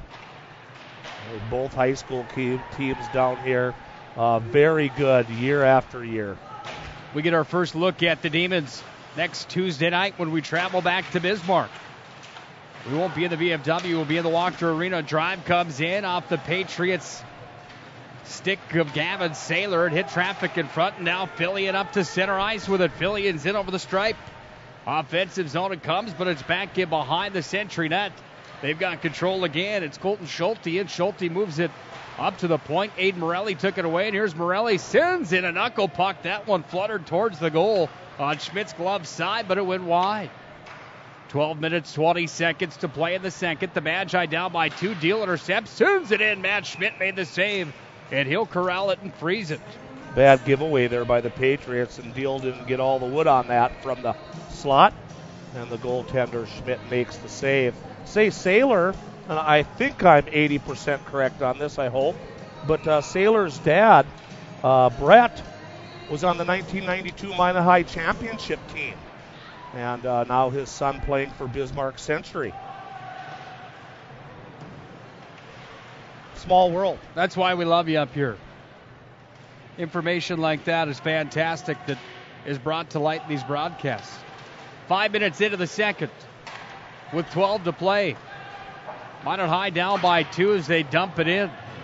Jack Plemmel sent it in, then he was railed on the near side wall. That was Carter Bailey that sent Jack Plemmel, the junior, for a ride, and back to center ice. Bailey's got it. He crosses in over the Minot High blue line. Bailey has a C on his jersey, hits the brakes. Deal comes back and takes it from him. And here comes Jack Plemmel the other way. He's got the lane, and Plemmel picks it up top of the circle, fires. Matt Schmidt denies him and hangs tight to it. Nice hustle by Plemmel, and he just couldn't get the pass off. By the time he got to the puck, it was too late to throw it over to his winger. So he took a pretty tough angle shot. Good hustle, though, by Plemmel. And Matthew Schmidt corrals it and hangs on. It's 11:30 remaining here in period 2. Great seeing Brent Borkus here tonight. Such a fantastic human being. Yeah, boy, when we did the Rob Hall had something going on, so I went down to Jamestown to do the Minot High Jamestown game, and I took Borkus with me. That was quite the interesting trip. What a hit. Colin Curl was absolutely rocked at the blue line from Hertz. Retaliation hit at the other end of the ice, and the arms up. Minot High is going to go back to the power play as soon as the Patriots touch the puck, and they do now. What a hit from Hertz. 5:53. Hurts having a conversation with Colin Curl. And Hurts gave him the rock'em sock'em right in front of the Magi bench. He stands at the gate before he goes back into the Minot High dugout, if you will, and he's still giving Curl the business. Dugout? Are we playing baseball now? Didn't I say if you will? Dugout, if you will? Yeah, you did add the if you will. That'd be kind of neat if benches would be in dugouts where you go down under the ground and you maybe stick your head out once in a while to wave at the crowd. Well, if you remember the old Devils Lake Arena, you had to go up some stairs to get up into the bench. The old Bill Jerome. Back at the point, Dayton Morelli's got it here. Drive comes in, back to deal, sends it in, whistled one over the head of Matt Schmidt. Yawning goalmouth, and he had the opportunity, but he sailed it up and over. Stenberg's underneath the goal stripe now, working it around, bottom of the circle near wall. This is the right side of the radio dial. Fired it off of traffic. Way to the near side wing. Sleddy's trying to clear it, and Peyton Sleddy's got it. He's going to skate it to center. It's a 3-on-2 for the Patriots. Sleddy's in over the line, fired it towards Nelson's glove hand. It went wide, and Fillion takes it away, and Fillion shuffles back to center. Then Carter Bailey makes a move. Bailey takes it away and skates it in. Bailey, near side circle, went to fire. Shot, tried to pick the corner on the glove side. Went up and wide, now to center ice, and Sleddy's got it back. 10-10 to play here in the second. Nelson's out to play it, left it in behind the net. Riley Opperud's back to retrieve. Here's Riley Opperud away to the near side wall, up to his own blue line for Stenberg. Stenberg then railed at center by Crew Boy, Walker. that could have been from behind there. Well, there's no doubt about it. The Patriots playing old school here tonight. 9:45 to play in the second. Playing physical against the Magicians. Remember the matchups back in the early 2000s? How rough some of those games would get from time to time. Yeah, my stepson Lane was the goalie in 2003 and 4, and they had a couple of barn burners against the Patriots. Lane Johnson and Maury Jackson alternating at netminders, and those games got pretty rough back then. Puck was out of play, so there's a face-off in front of the Century bench at the neutral ice zone. Well, I talk about it being rough in the early 2000s. I can't imagine the 80s. Well, try 1974 with the bench clearing brawl and no penalties or repercussions or anything the next day. Connor Hansen was in, he fired, and Odie Nelson made a blocker save. Bailey's still in the box for the next 6 seconds. Minot High out to center ice with Feld. Feld run into there by Connor Hansen. Nice hip check, didn't get all of them. And the Patriots are at full strength with Jack Plemmel underneath the goal line trying to free it in front, back to Feld, but up to center, Carter Bailey. Then Hertz takes it away. Hertz is run into there by 14 on the other side. That was Carter Bailey, and Hertz is having a nice game tonight for the Magi. Magicians 0 for 5 on the power play. Underneath the net, Hunter Copes got it. Bottom of the circle, far side, looking to execute to the point. That was Plemmel, moved it back up to Hertz. And out to center ice. Here come the Patriots with Austin Wall, but he's in over the line with the offsides. Well, 8:32 remains in the second period. 2-0 Century, and the key to the game for me right now is the physicality level of the Patriots. They are putting the lumber to the Magicians, no doubt about it. Yep, and the second thing for me is the Magicians 0 for 5 on the power play. They've had a lot of chances to have the man advantage and tie this up or even be ahead, and they just can't get that power play working. Fired in from center ice. Odie Nelson went to a need a stop, and he covers it up. Face-off coming to his blocker side. Interesting to hear Brent Borkus' take on the conversation about tiering North Dakota high school hockey with A and 2A, if you will. Brought up a great point about Bismarck St. Mary's high school football and what that program has done after they went from AAA all the way down to AA and A at some seasons, depending on numbers. Yeah, Dickinson Trinity did the same thing. Way to the near side wall underneath the goal line. Offensive zone for the Magi, but it's taken here, and Bailey's got it down low. Corrected that Sleddy instead. Either way, the Patriots have real estate, and it's Schoenberg out to center ice, who moves it ahead, and again, Hertz makes a nice play defensively. Then Hertz takes a slash right across the ankles, And right on top of him still is Gavin Saylor. They're not done with each other yet. Patriots with control of the puck. Far side wall. Cycled down underneath the goal line. Schoenberg working on it down there is trying to free the puck. Are the Magicians. They do, and with the help of Hauser, the Magi tried to clear it out of the zone. Hauser's tied up in the corner. Then Hauser hit up top. You got to give the referees credit tonight. They're calling it like I like to see it. Now a delayed call coming here on the Patriots. And a cross check will be called. Penalty called at 9:36. They were really jousting down here. Several players getting a little physical to the left of Nelson. And finally, one of the Magicians, number 13, I think they're calling the penalty on. Actually, two Magicians going to the box. Well, Hillman and Hauser are going to the sin bin, and Sleddy's going on the other side for the Patriots, so it will be a power play for Century. Don't know what happened there. I know Minot was getting the initial penalty. Well, Ashton Hillman, 16 for the Magi, might not be the flashiest player logging the most minutes, but a kid like that, those are my favorite types of guys that are instigators, that play with a little bit of grit, willing to do what it takes to win and be a role player for the hockey team. He definitely stirs the pot, quote unquote, doesn't he? Yes, he does. There's always got to be a few guys like that on a team. Patriots have the puck back in their own defensive zone. They're going to work it away with 1:35 remaining on their power play. Only their third power play of the night. Nick Brown, coast to coast, takes it down underneath the net of Odie Nelson. He wraps it around, and the old school wraparound. Nick Brown has scored, and it's 3-0. Well, I saw him cutting around behind the net here. That came at 10-11, by the way. He was going around. You could tell with speed that it was going to be a wrapping round, and Odie just didn't react really right away, and it was an easy wraparound stuff shot. And the Patriots now lead this one 3-0. My guess is that will be Nick Brown on assist, and we'll see if they give credit for an assist, but it's Nick Brown picking up another one. That's points number 6 on the season. That will be goal number 3 for Nick Brown. Here's Dan Durkee. Let's listen in. Offensive zone for the Patriots. Backdoor feed. Nelson lost his stick.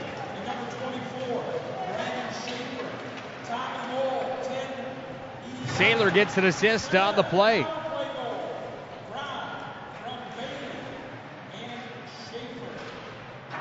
Bailey and Saylor also get the assist. No, Schaefer, number 24, Schaefer. Thank you, Larry. And Bailey. They're finally announcing the penalties. Unsportsmanlike on the Magicians was the extra penalty. 6 minutes to play in the second. Minot High down by 3 now as Bailey picks up point number 6 on the year. He went coast to coast and wrapped it around the net on the glove side of Odie Nelson. So 15 from 24 and 14 at 10 minutes and 11 seconds. And the Magicians now have dug a hole. And boy, if they only would have acted on a couple of those 5 power plays they had, man, this might be a completely different game. But the way it is now, they've got a big hole to come from. Another penalty just called on skater number 21 of the Magicians goes in the box. That's Riley Opperud. Tripping. Sleddy to Hansen, offensive zone, power plays up. Bailey top of the circle, near wing, left side of the radio dial, down low, trying to go back to Bailey. Puck comes out, turning and firing. Nelson makes the save. It's back behind the net. Odie Nelson takes the stick and throws it away. Odie's stick is on the side of the net, deciding to play without it. Now he grabs it. The puck is sent back out to center ice where Bailey moves it ahead to Hansen and dumps it in. Nelson's out of the net to play it. Nick Brown right on top of him. Odie lost the stick again and back behind the net. It comes away to Brown on the near side wing.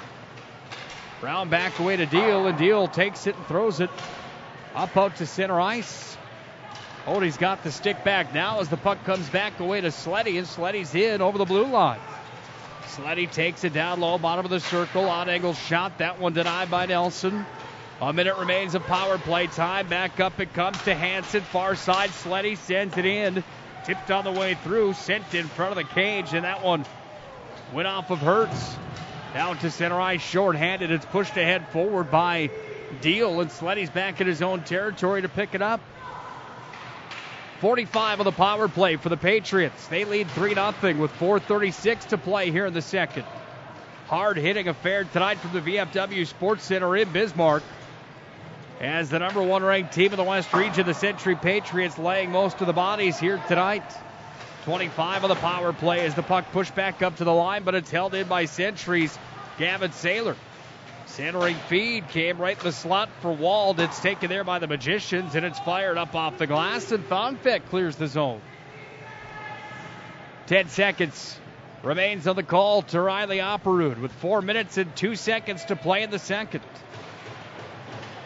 Goals tonight from Schulte, Sleddy, and Nick Brown. Now a fancy move into the offensive zone. That one down from Schulte again as the Magicians go back to full strength in the scrum on the near side wall.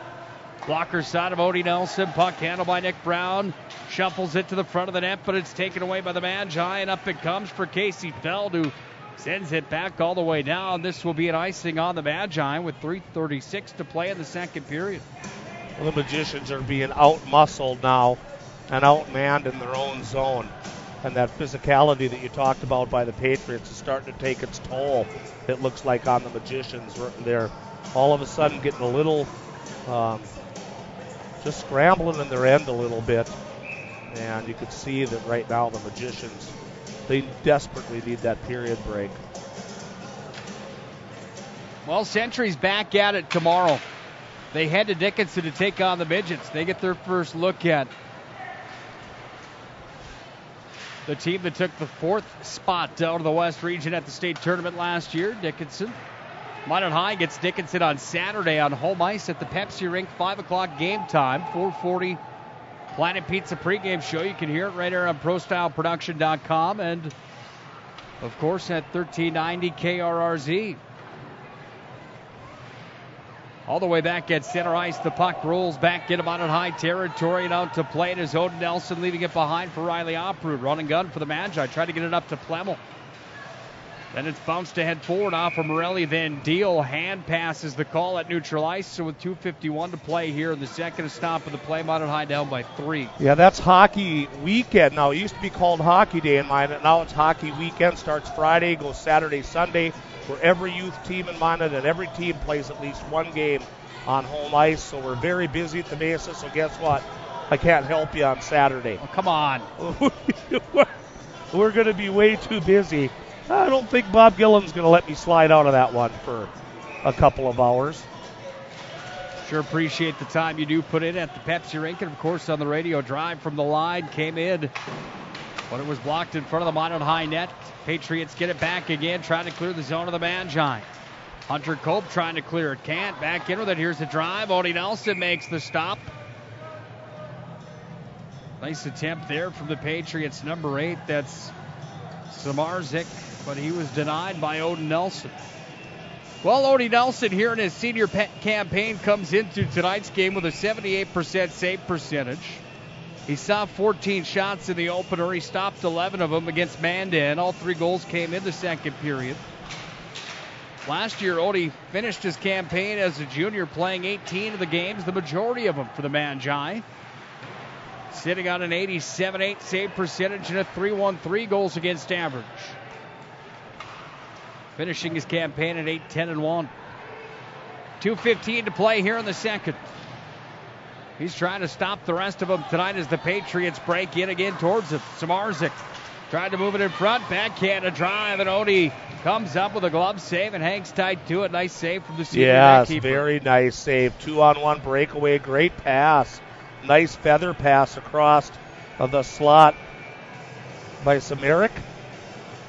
I believe that's how you pronounce it. A nice save by Odin.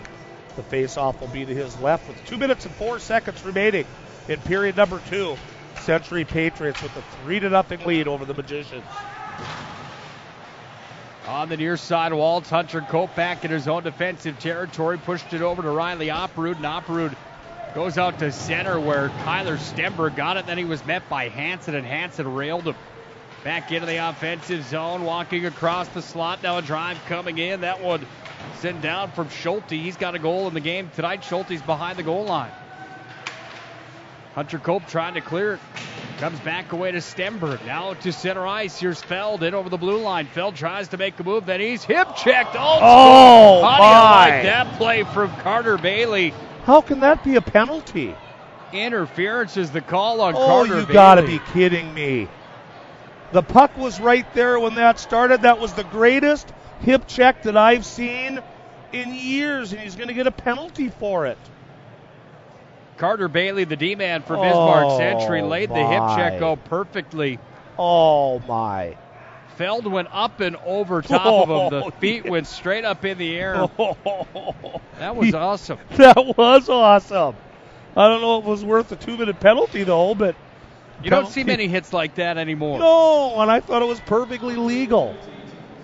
Well, 13:56 is the penalty call against the Patriots. That's a big oh my. Remember Casey Kresbach back in the day? Of course I do, yeah. Some of those hits that old Kres would lay like that? Well, the puck was there when that started. It was long gone by the time he flipped him over him.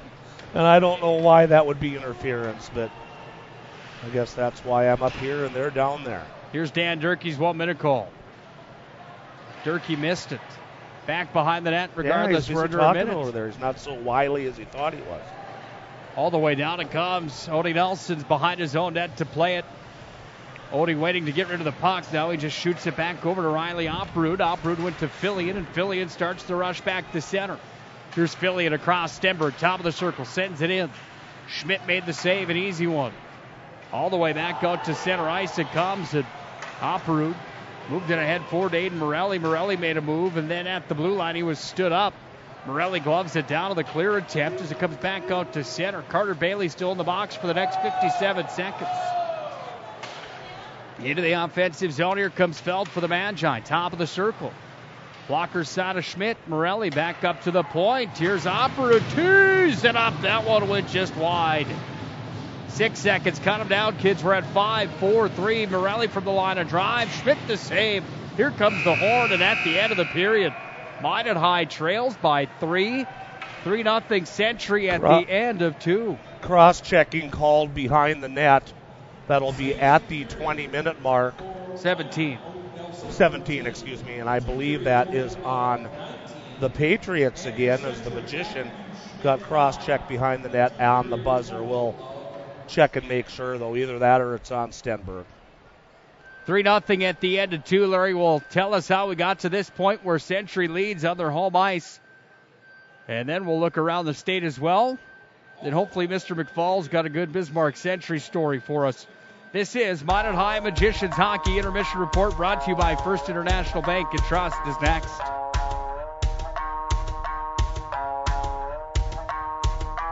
This broadcast on the Pro Style Production Broadcast Network is brought to you by the UPS Store, First International Bank, Planet Pizza, Granite Springs Water, Homesteaders, Vibeto Orthodontics, Minot's Finest Collision Center, Premier Chiropractic, Ralph's Plumbing and Heating, First Western Bank, Buffalo Wild Wings, Duffy's Hockey and Sports, the Minot Hockey Boosters, Bremer Bank, Qdoba Mexican Grill, Souris Valley Dental, and ProStyleProduction.com. My name is Marshall Knop. I'm the manager of the UPS store here in Minot. It's time to make sure your holiday gifts arrive on time and unbroken. It's why at the UPS store we offer our pack and ship guarantee. We can pack, ship, insure your item, and get it there on time. 100% guaranteed. If anything were to happen, you're covered, and so is your package. So ship away for the holiday. For the finest in packing and shipping, The UPS Store. We're at 1940 South Broadway or online at theupsstore.com. ProStyleProduction.com. Throughout the areas we serve, First International Bank and Trust employees are actively involved in helping our customers and communities grow. This is Kevin Vigestead from First International Bank and Trust, member FDIC, equal housing lender. Whether it's coaching a Little League team, leading through involvement with nonprofit organizations, or a proud Beaver booster, know that all of us at First International Bank and Trust are committed to giving back to the places where we live and work. Systems go for lunch. Frequent supper times a crunch. T-minus now, it's time for Planet Pizza. With lots of space for fun, there's room for everyone. From me and Arian to Planet Pizza. Space for Planet Pizza. Planet Pizza. I'm Steve Funningsland, consumer lender at First Western Bank and Trust and sports enthusiast. Employees at First Western know the importance of teamwork and their day-to-day banking duties to best serve the community. I know the Minot and surrounding area high school and college athletic teams know the importance of teamwork as well. We want to wish all local teams good luck in their athletic endeavors this year. Stay safe on the courts, on the fields, on the rinks, and in the gyms. We look forward to watching you succeed. With familiar faces you know, who know you by name, First Western Bank and Trust, you can bank on us, member FDIC, equal housing lender. They have tonight's call and every Nickelback album. Back to the voices of Magi Hockey. Here's Nick Hulberg and Larry McFall.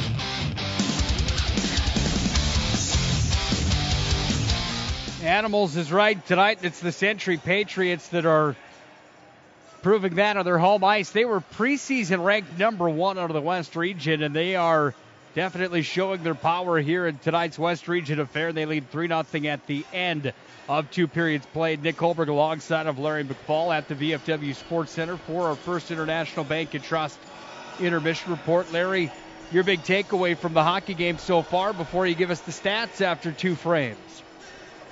Minot High needed to score on the power play in the first period, I feel. They had 4 power plays, and they did not score. Since then, now they've had more power plays, and they'll start the third period with a 2-man advantage again for 36 seconds, and that was a big key, just not executing on the power play. If they would have got a couple of those goals here on the road, I think it would have changed this whole game.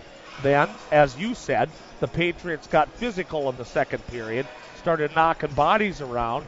Minot started taking some penalties, and Century scores on their power play, one of the 3 that they had in the second period. So these games, it's a game of inches. We've always said that. It's a game of momentum swings and just opportunities, and they just didn't really take advantage of them. We'll see if they can do that in the third period. Goaltender saves for Nelson, 13 in the second for a 2-period total of 21. And for Century's netminder, Matthew Schmidt, had 8 in the first, 4 in the second, so he's got a game total of 12. Penalties called in the game so far, 8 on the Patriots, 4 on the Magicians, all of the 2-minute variety.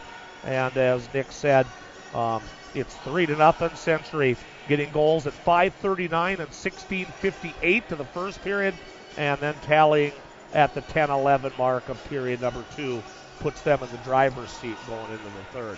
We'll take a quick break on our First International Bank and Trust intermission report. When we come back, it's time for another legend story. Oh, no. Brace yourself, Minot. Can't even wait. This is Minot High Magicians hockey. They're down 3-0. 1 period remains. We'll be back right after this. This broadcast on the Pro Style Production Broadcast Network is brought to you by the UPS Store, First International Bank, Planet Pizza, Granite Springs Water, Homesteaders, Vibeto Orthodontics, Minot's Finest Collision Center, Premier Chiropractic, Ralph's Plumbing and Heating, First Western Bank, Buffalo Wild Wings, Duffy's Hockey and Sports, the Minot Hockey Boosters, Bremer Bank, Qdoba Mexican Grill, Souris Valley Dental, and ProStyleProduction.com. Throughout the areas we serve, First International Bank and Trust employees are actively involved in helping our customers and communities grow. This is Kevin Vigestad from First International Bank and Trust, member FDIC, equal housing lender. Whether it's coaching a Little League team, leading through involvement with nonprofit organizations, or a proud Beaver booster, know that all of us at First International Bank and Trust are committed to giving back to the places where we live and work. Hi, my name is Marshall Knop. I'm the manager of the UPS store here in Minot. It's time to make sure your holiday gifts arrive on time and unbroken. It's why at the UPS store we offer our pack and ship guarantee. We can pack, ship, insure your item, and get it there on time. 100% guaranteed. If anything were to happen, you're covered, and so is your package. So ship away for the holiday. For the finest in packing and shipping, the UPS store. We're at 1940 South Broadway or online at theupsstore.com. ProStyleProduction.com. It's time for the First International Bank and Trust Intermission Report. First International has you covered. Let's go back to the press box for the stats, analysis, and everything else Magi hockey. Sletty and Schulte scored in the first for the Patriots. Nick Brown on the wraparound in the second. That's how they got their three. The Patriots lead 3-0 at the end of two. Nick Hulberg and Larry McFall at the VFW Sports Center here in Bismarck, North Dakota. Thanks for joining us tonight on 1390 KRRZAM and MinotNetProStyleProduction.com.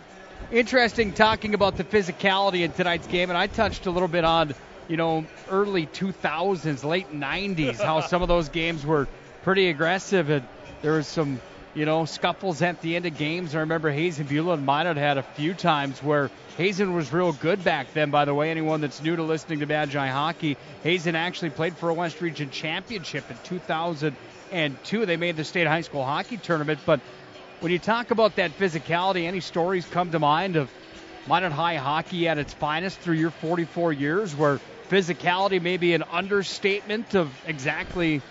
Well, would you be talking about during the game or after the game, Nick? Well, either way, I guess. I can only, after hearing the Dean Blaze stories and knowing that he was the coach of the Magi, telling the story about tonight when he beat up the sheriff in the celebrity boxing match was pretty good.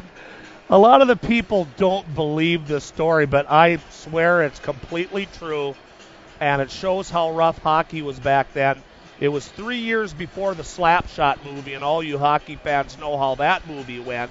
Well, that wasn't so far-fetched, because back in 1974, when Minot High hockey very first started, and for Minot High, I was a junior, and we went up to the Lumberdome in Bottineau, and we had never beat them in Pee-wees. We had never beat them in Bantams back then when the Minot hockey program started in '68.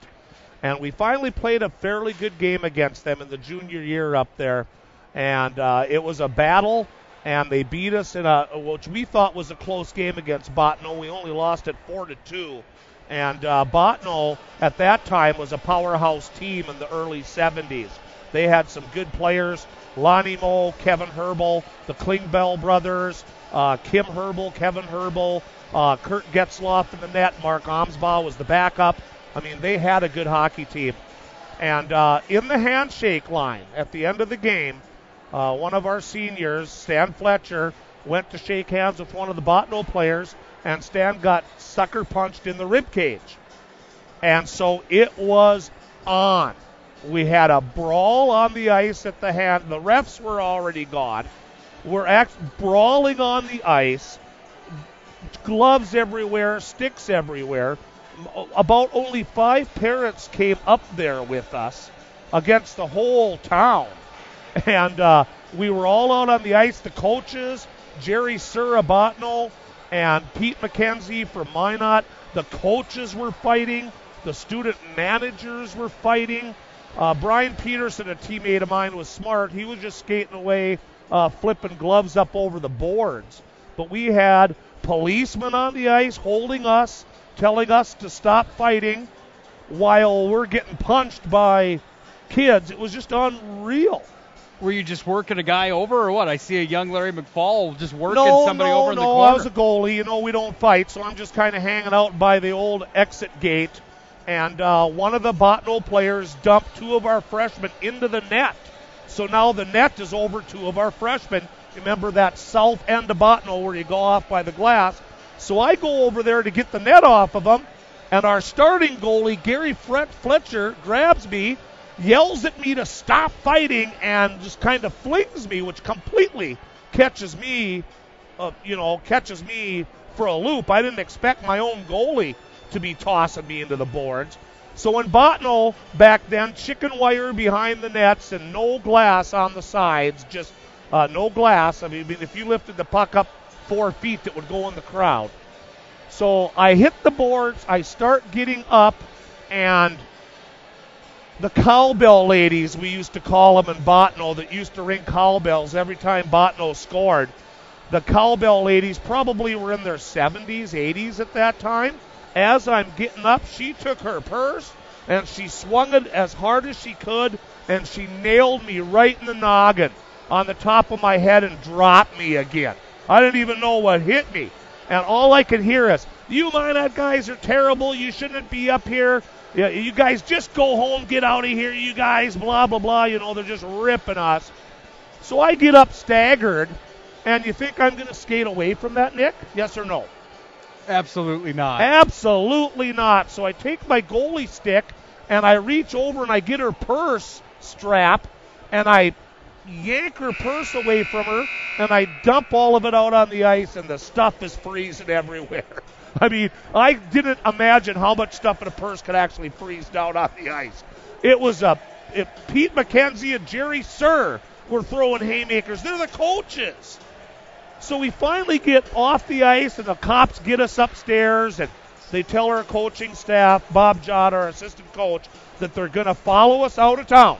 They're going to give us a police escort out of town. Well, the bowling alley was one of the only places in Botno back then you could eat at that late. They had a box of burgers for us that we were supposed to pick up to eat on the way home. And Coach McKenzie's going like, "We're not stopping." And we're like, "Well, we got a box of burgers, that we're pulling in to get." Nope. So the police are escorting us out of town. Cars are following us, throwing stuff at the bus and eggs, and it was unbelievable. Next day, practice, or the next Monday, practice.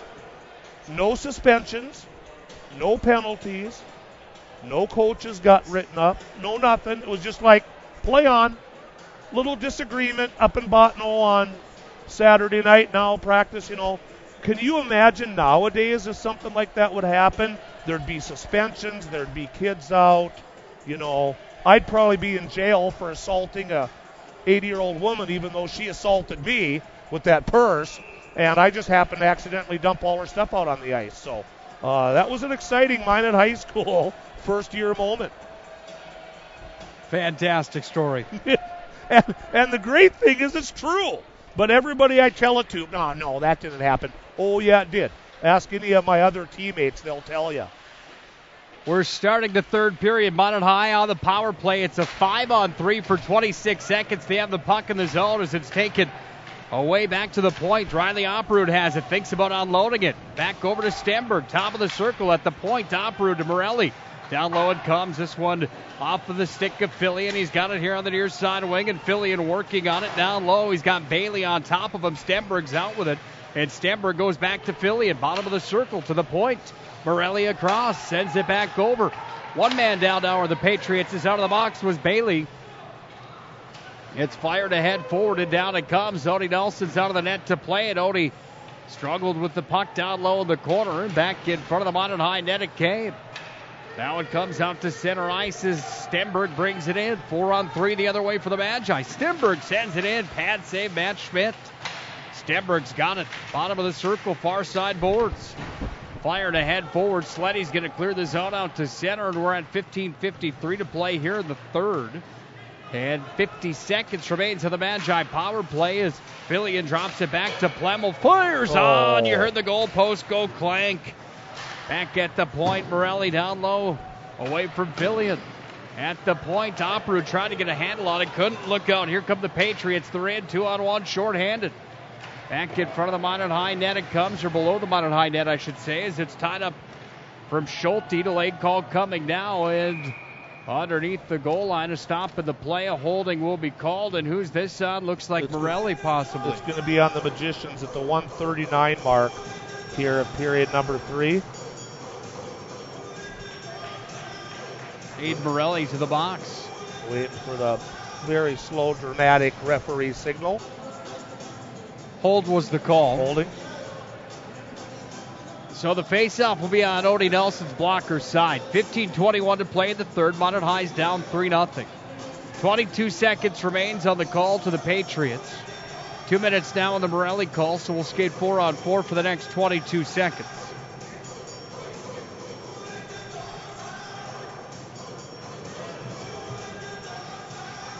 Who Let the Dogs Out? One of my favorite songs of all time. Face off on the blocker side of Odie Nelson. Jeez, I get a headache just on the first note. Here's Deal trying to clear the zone. Can't quite do so. And with the puck now, it's Hertz trying to battle for it. Chipped ahead forward to Nick Murphy. Can't clear it. Nick Brown's got it top of the circle. Brown down low. He's got it again underneath the goal line. He's Full fun strength. to watch, isn't he? Yes, he is. Patriots are at full strength as the puck comes back away to Deal, and he'll hammer it all the way down the length of the ice. Schmidt was out to play it, couldn't wrangle it, but it's back away on the far side wall where Gavin Saylor pushes it away to the near side and up to center ice again. Here comes Bailey in over the Minot High stripe. Carter Bailey down underneath the net, wrapped it around on Odie Nelson again. Got the outside of the iron, and now it's going to be fired ahead forward, and the Magi cleared again. Well, if Minot High could find a way to pot one here, 14:25 to play in the third. They're down by 3. Score's a lot closer than a lot of people thought maybe it would be tonight against the powerhouse out of the West, Bismarck Century. Brown's got it again, and Brown at center ice. Wheeling and dealing. He's in over the Minot High stripe. Fires in. Odie Nelson had it fall in behind him, and Odie leans back and gobbles it up. Routine shot from outside the top of the circle, and he had trouble with that one, but he freezes it as he fell back onto his backside with 47 seconds remaining on the penalty kill. 14:08 in the third, down by 3 are the Magi. A lot of people, like you said, thought this was going to be one-sided. I kind of did as well. So, and if the Magicians would use some of these power plays, man, this might be a completely different game. So the coaching staff can take away some good things from this game if they don't come back to win it tonight. Back underneath the net with the puck handling here. Schoenberg for the Patriots. He delivers across back to Wald. Half a minute on the Patriot power play. Hansen has it at the line. Shot comes in. Drive. Trouble with the rebound from Nelson. Nelson without his stick again. Puck comes back away to the far side, bottom of the circle, and underneath the goal line, it's Crew Walker. Walker trying to feed it in front. Up to Hansen. The puck escapes the zone. It comes all the way down on Matt Schmidt's blocker side. And we're down to 7 seconds on the penalty kill for the Magi. They will be successful on the Morelli holding call because they kill it off. Morelli's out of the box. 13:20 to play here in the third period. Hansen has it in his own D end. Fires it ahead forward. Did it touch Operud or not? It didn't, they say. So an icing is called. 13-13. Well, that's not good. Remaining in period number 3. Face-off will come down to the left of Matthew Schmidt. And the Magicians need something real soon. Minot State Beavers are at home again tomorrow night. They take on Jamestown. 8 p.m. matchup at the Mesa Arena. That's an entertaining brand of hockey. MSU Beavers at home tomorrow night looking for a win against the Jimmies in ACHA play. Into the zone for the Patriots, turning and firing. That one fired on from Schulte, looking for his second of the night. Odie Nelson made the save. Back behind the net. Glove side of Nelson. Puck back up to the point. Bailey hits the break, sends it in. Tipped in front. Still loose in front of the Minot High net. Now crashing in. Nelson makes the stop. Hertz is right there, and Hertz throwing that big frame around a little bit. Yeah, Hertz has been rising up to the physical likes of the Patriots. Hertz has been dishing out his own. I just can't imagine a young Larry McFall going after some kind old woman from I did not go after her. I got thrown into the board. She hit me in the head with her purse. Face off one back to the Patriots. Drive comes in, up into the protective mesh. 12.5 to play in the third. Still 3-0 Century. I figured out why it hurt so bad after I dumped it all out. I'm going, do you need to carry all this stuff with you? My Lord, the only thing that wasn't in there was a concrete block. You know, these women, they carry everything in their purse. Easy. They could live on the road for a week and a half with what's in their purses. Out to center ice. Here comes Fillion. That's my favorite part about you. You're always gaining fans left and right. Oh, they love me. Back behind the net of Matt Schmidt. 2 Magicians, 2 Patriots, and it's Hansen that's away with it. And Connor Hansen moves it away to the far side wall underneath. They bring it back to the near side boards, trying to move it up. Kiefer Long out to center ice. Crew Walker stick handling into the offensive zone. Comes back in front of the net now with the puck, a drive. That one shot in. Odie Nelson gives up the goal, and Odie going after the referees, and he throws a blocker to the back of a Century player's head again. Odie completely lost focus on the play at hand, going after a player in front of the zone net, and it's 4-0. 5:06 the time of that goal, and it was a nice blast from the blue line that actually caught the goal post, and the rebound was hammered in. I didn't see who got that, though, Nick. We'll have to wait for Dan Gerke's call. Bit of a scramble in front of the Minot High net. Nevertheless, it's 4-0. So 5:06 the time of that. That's a 5-on-5 equal strength goal, I believe. You know what? I just saw Riley Opperud do something there that we just haven't seen in a while. Odie gives up that goal, and the young sophomore Opperud skates down to Odie Nelson, taps him on the bats twice. Basically as to say, just hang in there, we got your back. Don't you love seeing stuff like that from a young player like Riley Opperud going up to the senior Odie Nelson? Absolutely. Great sign of leadership right there. Here's Dan Durkee. Let's listen in.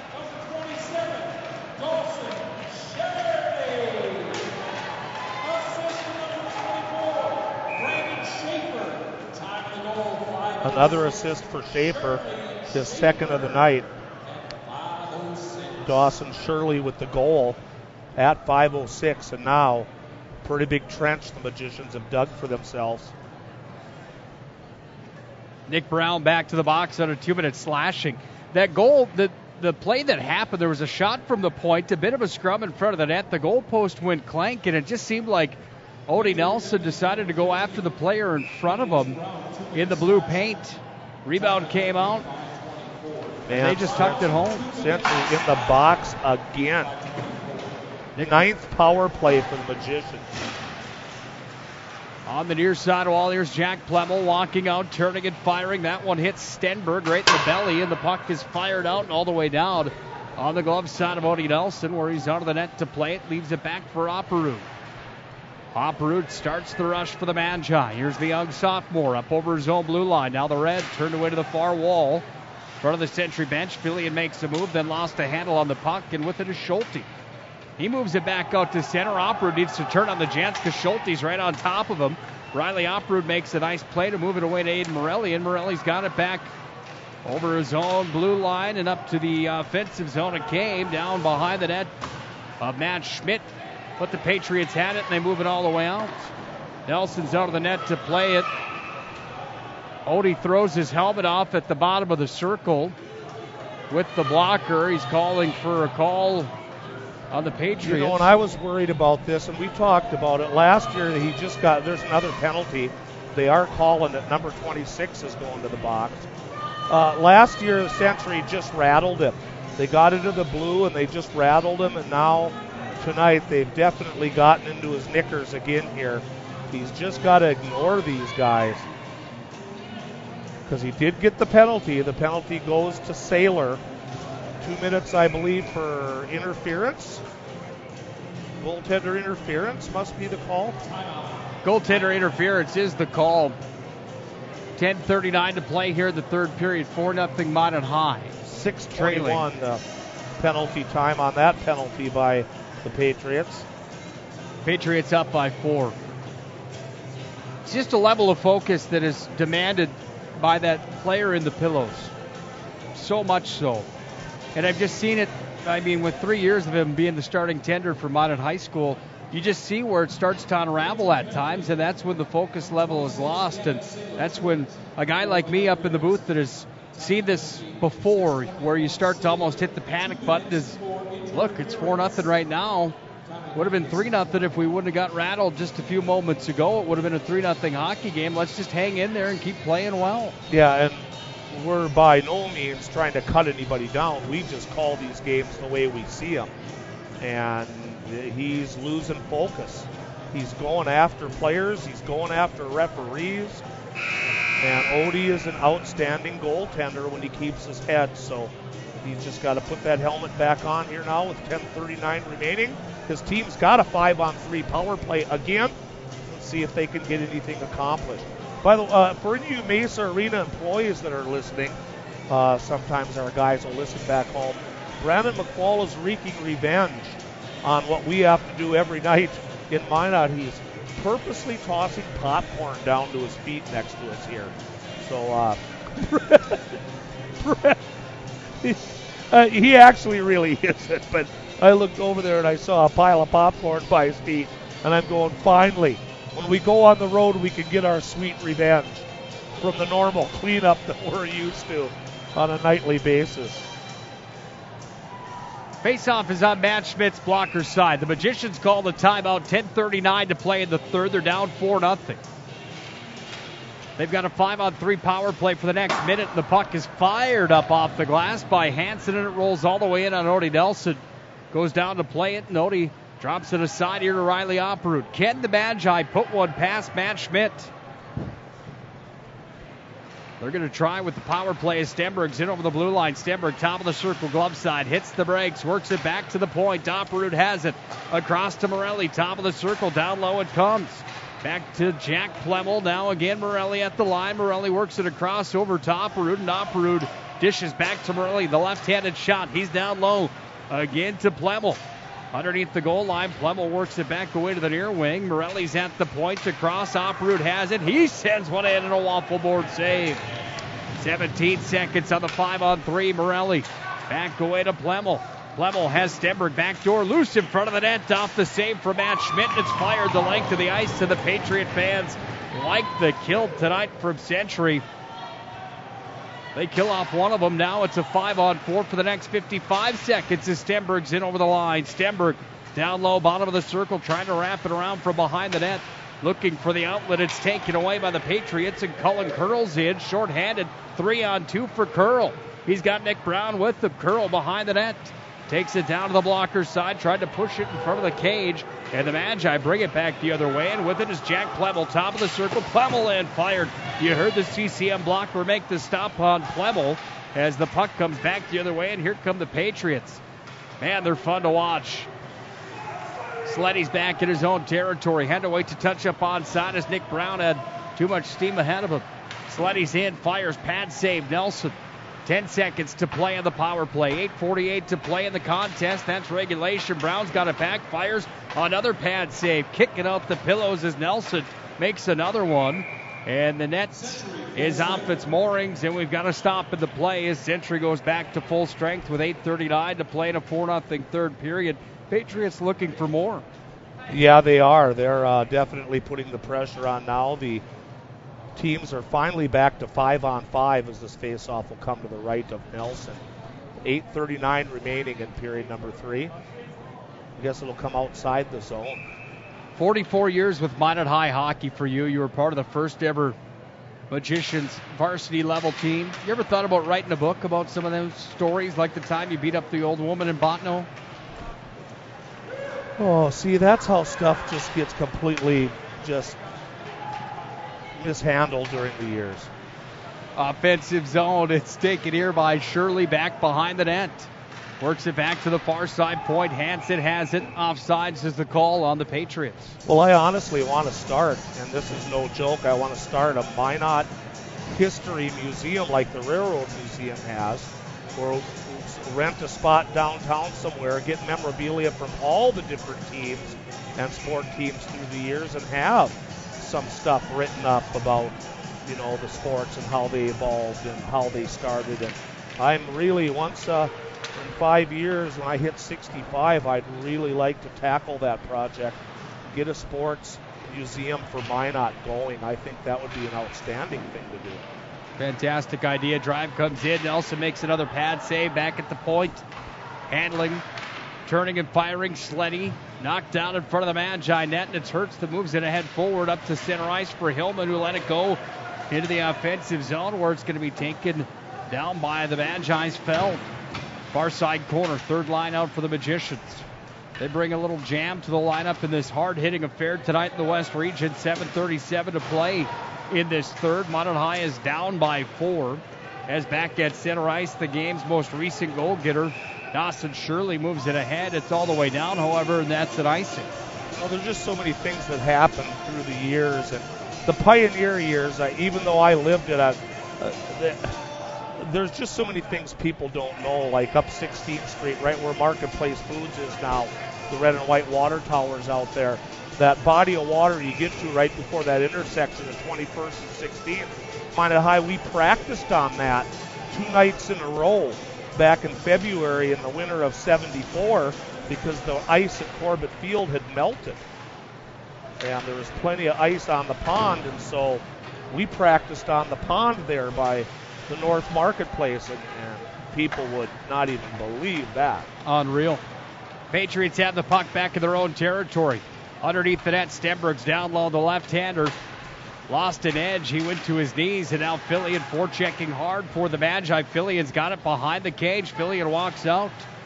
Most improved player from last year to this year, without a doubt, Peyton Fillion. Back away it comes. It's handled by Stenberg. Drops it down to Morelli, trying to move it back over to Fillion, but with control of the puck are the Patriots. Taken away by Stenberg. Fillion's got it back center slot. Tried to fire. Taken away again. And the Patriots work it out to center, this time with Gavin Saylor.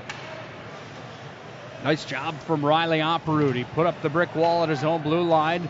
Moved it to Stenberg. Out to center. Right back in. Sleddy turns. Fires. You heard the pads from Nelson. Nice save with the left pad, as Nelson forced to make another one. 6:20 to play here in the third. Minot High down by 4. Sleddy holds his own, walks in, turns it towards the back door, tried to connect with Nick Brown. The stop was not needed to be made and went wide. Odie makes one there, however, as the point-blank range opportunity was turned aside. Now it's taken here by Opperud and flipped all the way out and down. Rolls the length of the ice, and to pick it up is Nick Murphy. Next to the Century goal, it's Sleddy that's got a handle on the puck, and the Patriots move it back from the left to the right on the radio dial, back to center, where Minot High at neutral ice with Thongfett battles for it here on the near side wall. 5:40 to play in the third period. Jack Plebel forechecking, moves it in front of the Century net. Sent it to Deal, he couldn't pull the trigger. Back at center ice. Thongfett ahead forward. The puck came onto the tape there for the Magicians. They have to regain control back in their own defensive zone with Thongfett as the puck is taken away down low from Shirley. Glove side of Odie Nelson back to the point. Bailey fired one in. That was a howitzer from the line, and the stick save was stopped. Taken here by the Magi, and Stenberg goes back out to center with it. The puck turned it back the other way now for the Patriots. Right on neutral ice, the scrum continues, and Morelli's working on it here on the near side wing. At his own blue line for the Patriots, it's Carter Bailey that plays catch with his D partner on the far side. That's Long. Getting it back as Bailey fires it in with the 9-iron. Went over the head of Nelson off the glass. We're down to 4:35 to play in the third period. Nelson's out of the net to play, and he dropped it back in behind for Thongfett. Wrapped around. Patriots get it back in the center slot. Feld's battling for it. He frees it. He skates it up the near side wall into the offensive zone. Turns it in. Stick save is made there from Schmidt. Puck bounce back up to the point. Holding his bone break at the line, but it's the Patriots with control with Schulte. Hunter Cope back on the retrieve, and it comes all the way back in the neutral ice zone. The arm is up from Tyler Liffrig, and we'll have an interference or a holding call, I do believe, on the Magi's Ben Bonebreak. Holding was the call. And that penalty comes at the 12:53 mark here of period number 3. 4:07 to play here in the third. Yeah, the 70s and 80s were a different time for high school hockey, that's for sure. Bench clearing brawls with the fans involved. That story you told at intermission was fantastic. Playing on the outdoor ponds is another thing. A drive in front of Nelson. The stop was made. 13 minutes into the third. Home break charge for the holding call. Minute 48 remains on that penalty, and the Patriots have control of the puck. In the offensive zone, now on center ice, they have to regain possession with Hansen. Hansen back there on the power play with Carter Bailey. Two players that have been around for a while for the Patriots, and they are good on the blue line. They're good on the power play as well. They set it up at the point. Hansen makes the move, tries to deliver back door. Drive comes in. Nick Brown, highway robbery from Odie Nelson, and a great save there. Pushed out to center, and Fillion is crushed by Hansen. Hansen frees it. Gets it to Bailey, but it's back in their own territory as Hillman's the one-man aggressive on the forecheck. 1:05 remains on the power play for the Patriots. A holding call to Ben Bonebreak has the Magi down to skater at 3:03 left here in the third period. 4-0 Century with the lead. At the point, Sleddy hammers it in. Stop is made, and the puck comes back up to the point. Nelson without a stick again. Back over to Sleddy. Back door, here's a drive, they score. 5-0 Century on the tip in front of the net. That was the nice power play goal. Yes, it was very well executed. 14-12 will be the time of the goal. And what Rob Hall used to say, tic-tac-toe. Shot came in, pass across the slot, and basically a tap, tap, tap, tap it in. We'll wait for the official call, but I believe with the credit,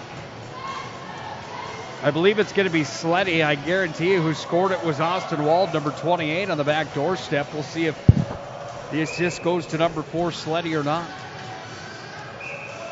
2:48 to play in the third. 5-0 Century on top of the Magi. Here's Dan Durkee.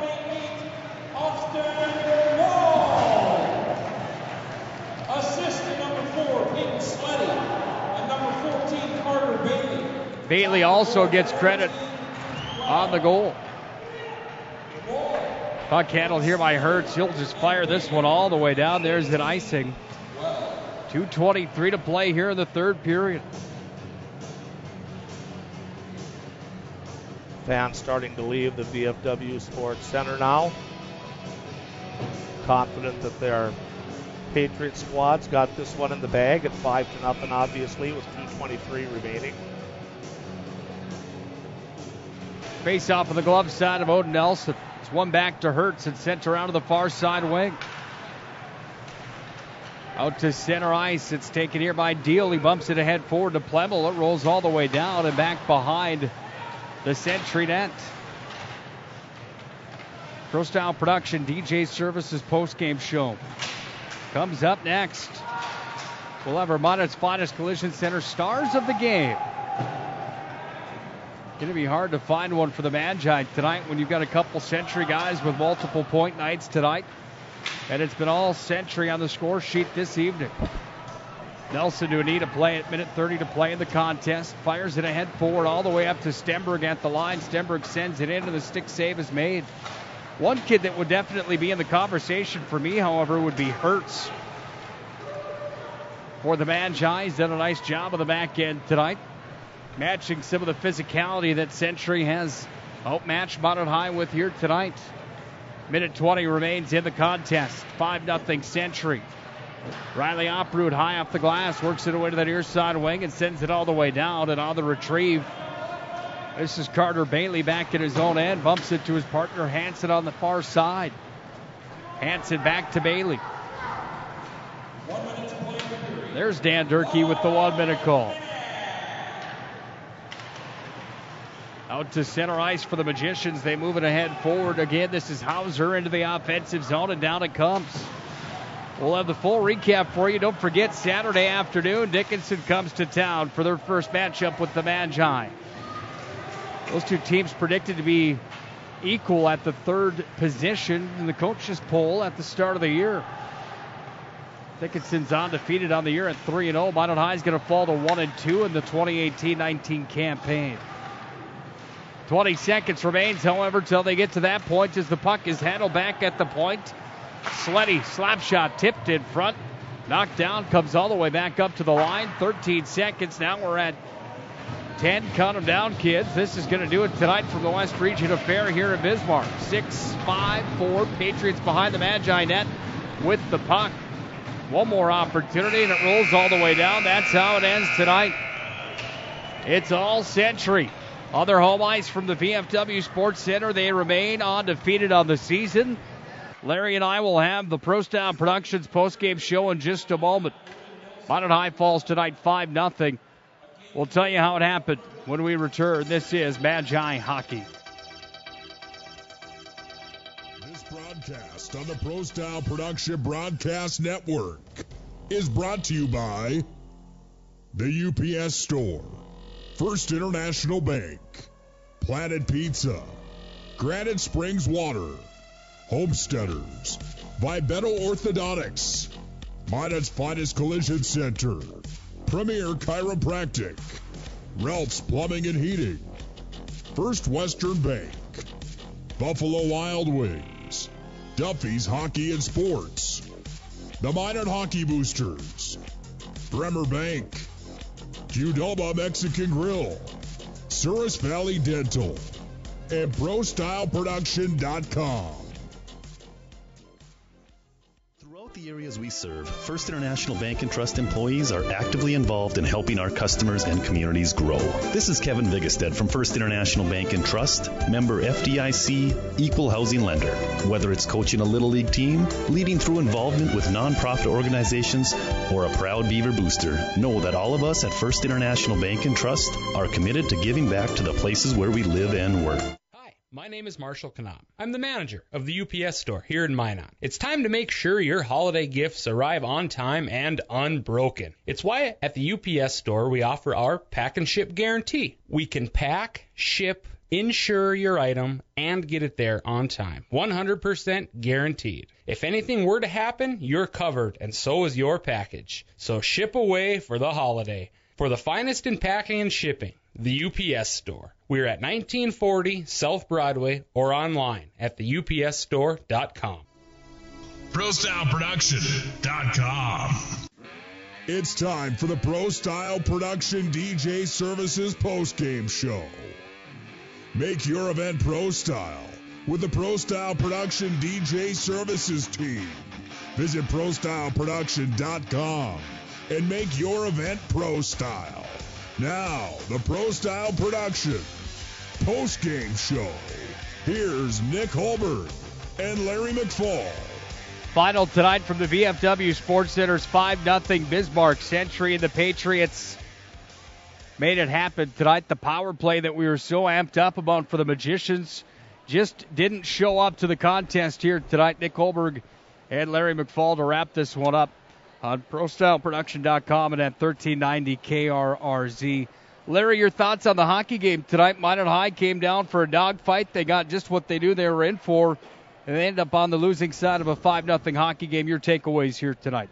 Well, Century took the first four penalties at 2:43, 5:47, 8:39, and 10:08, and the Magicians just couldn't score on the power play, and that going 0 for 4 and eventually in the game 0 for 10 on the power play, and that just a power play goal here or there would have made a huge difference in this hockey game.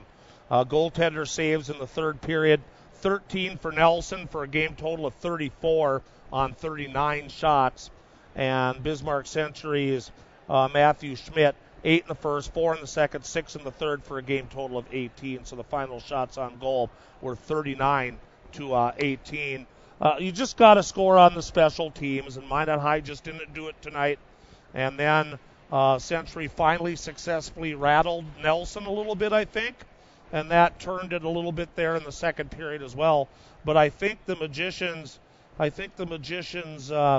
got some good things out of tonight's game, like you said. Nobody expected just a 3-0 game going into the third period. So I think the coach and staff can take away some good things from tonight's game. but certainly not on the special teams. 5-0 against the final. The goals from Bismarck Century tonight. Do you have that in front of you? Who got the goals for the Patriots tonight? It was Sleddy with the first one. The second one was scored by Schulte. Those both came in the first period. Then in the second, it was Nick Brown that was assisted by Bailey. And again, on the assist was Schaefer. By the way, Sleddy had an assist on the second one. First one was unassisted. Fourth goal of the game came from 27. That was Shirley. And then 28, Austin Wald got the last one. That's who scored tonight for the Patriots, with goals again to Bailey and Sleddy again. So Bailey and Sleddy have some big nights tonight. Pair of assists for Bailey and a goal tonight. That's not right. Pair of assists for Bailey here tonight. Sleddy had 1 and 1. That brings us to our Minot's Finest Collision Center stars of the game that we'll have in just a moment. Bob Gillen did send me one score. It's a pretty slow night in high school hockey around the state, and just nothing coming in yet for the games that are playing.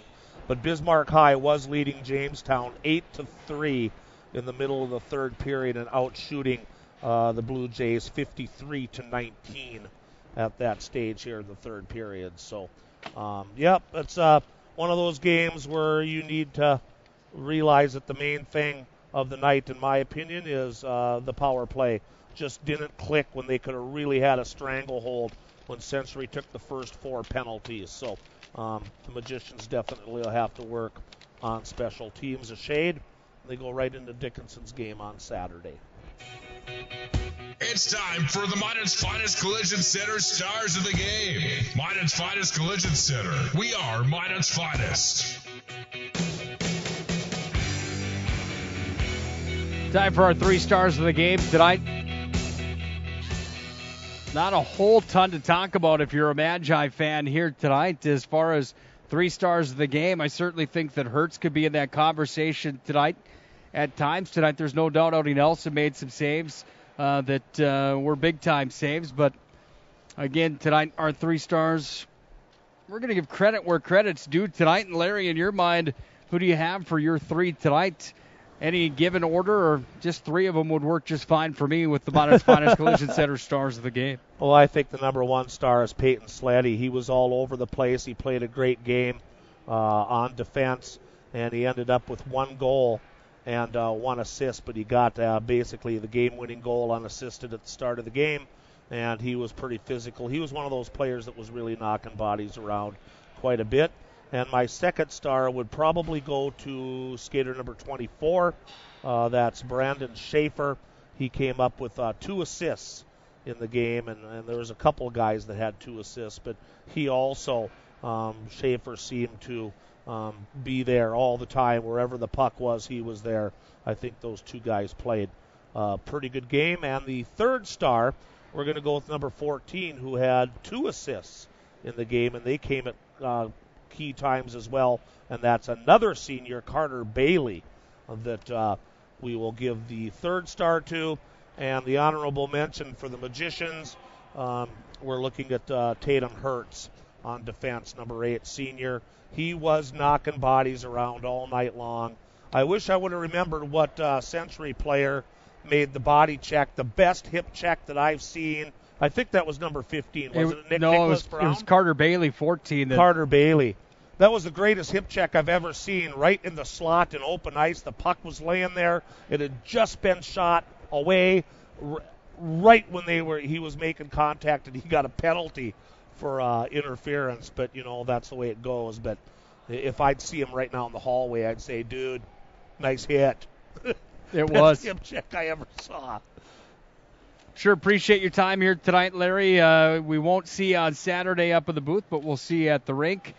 What do you expect out of Dickinson Saturday afternoon?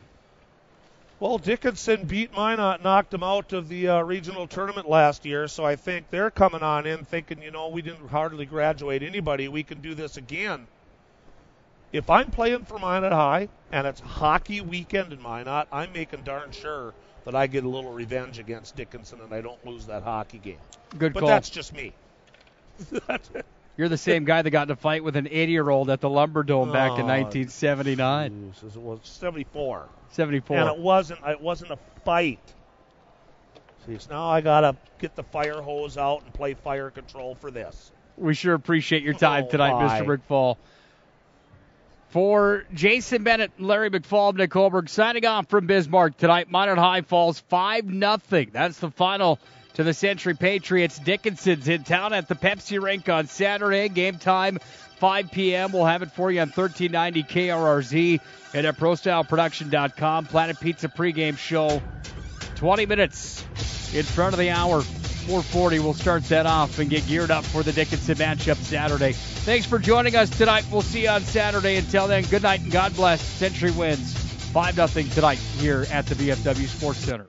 This broadcast, Now Production Broadcast Network, is brought to you by the UPS Store, First International Bank, Planet Pizza, Granite Springs Water, Homesteaders, Vibeto Orthodontics, Minot's Finest Collision Center, Premier Chiropractic, Ralph's Plumbing and Heating, First Western Bank, Buffalo Wild Wings, Duffy's Hockey and Sports, the Minot Hockey Boosters, Bremer Bank, Qdoba Mexican Grill, Souris Valley Dental, and ProStyleProduction.com.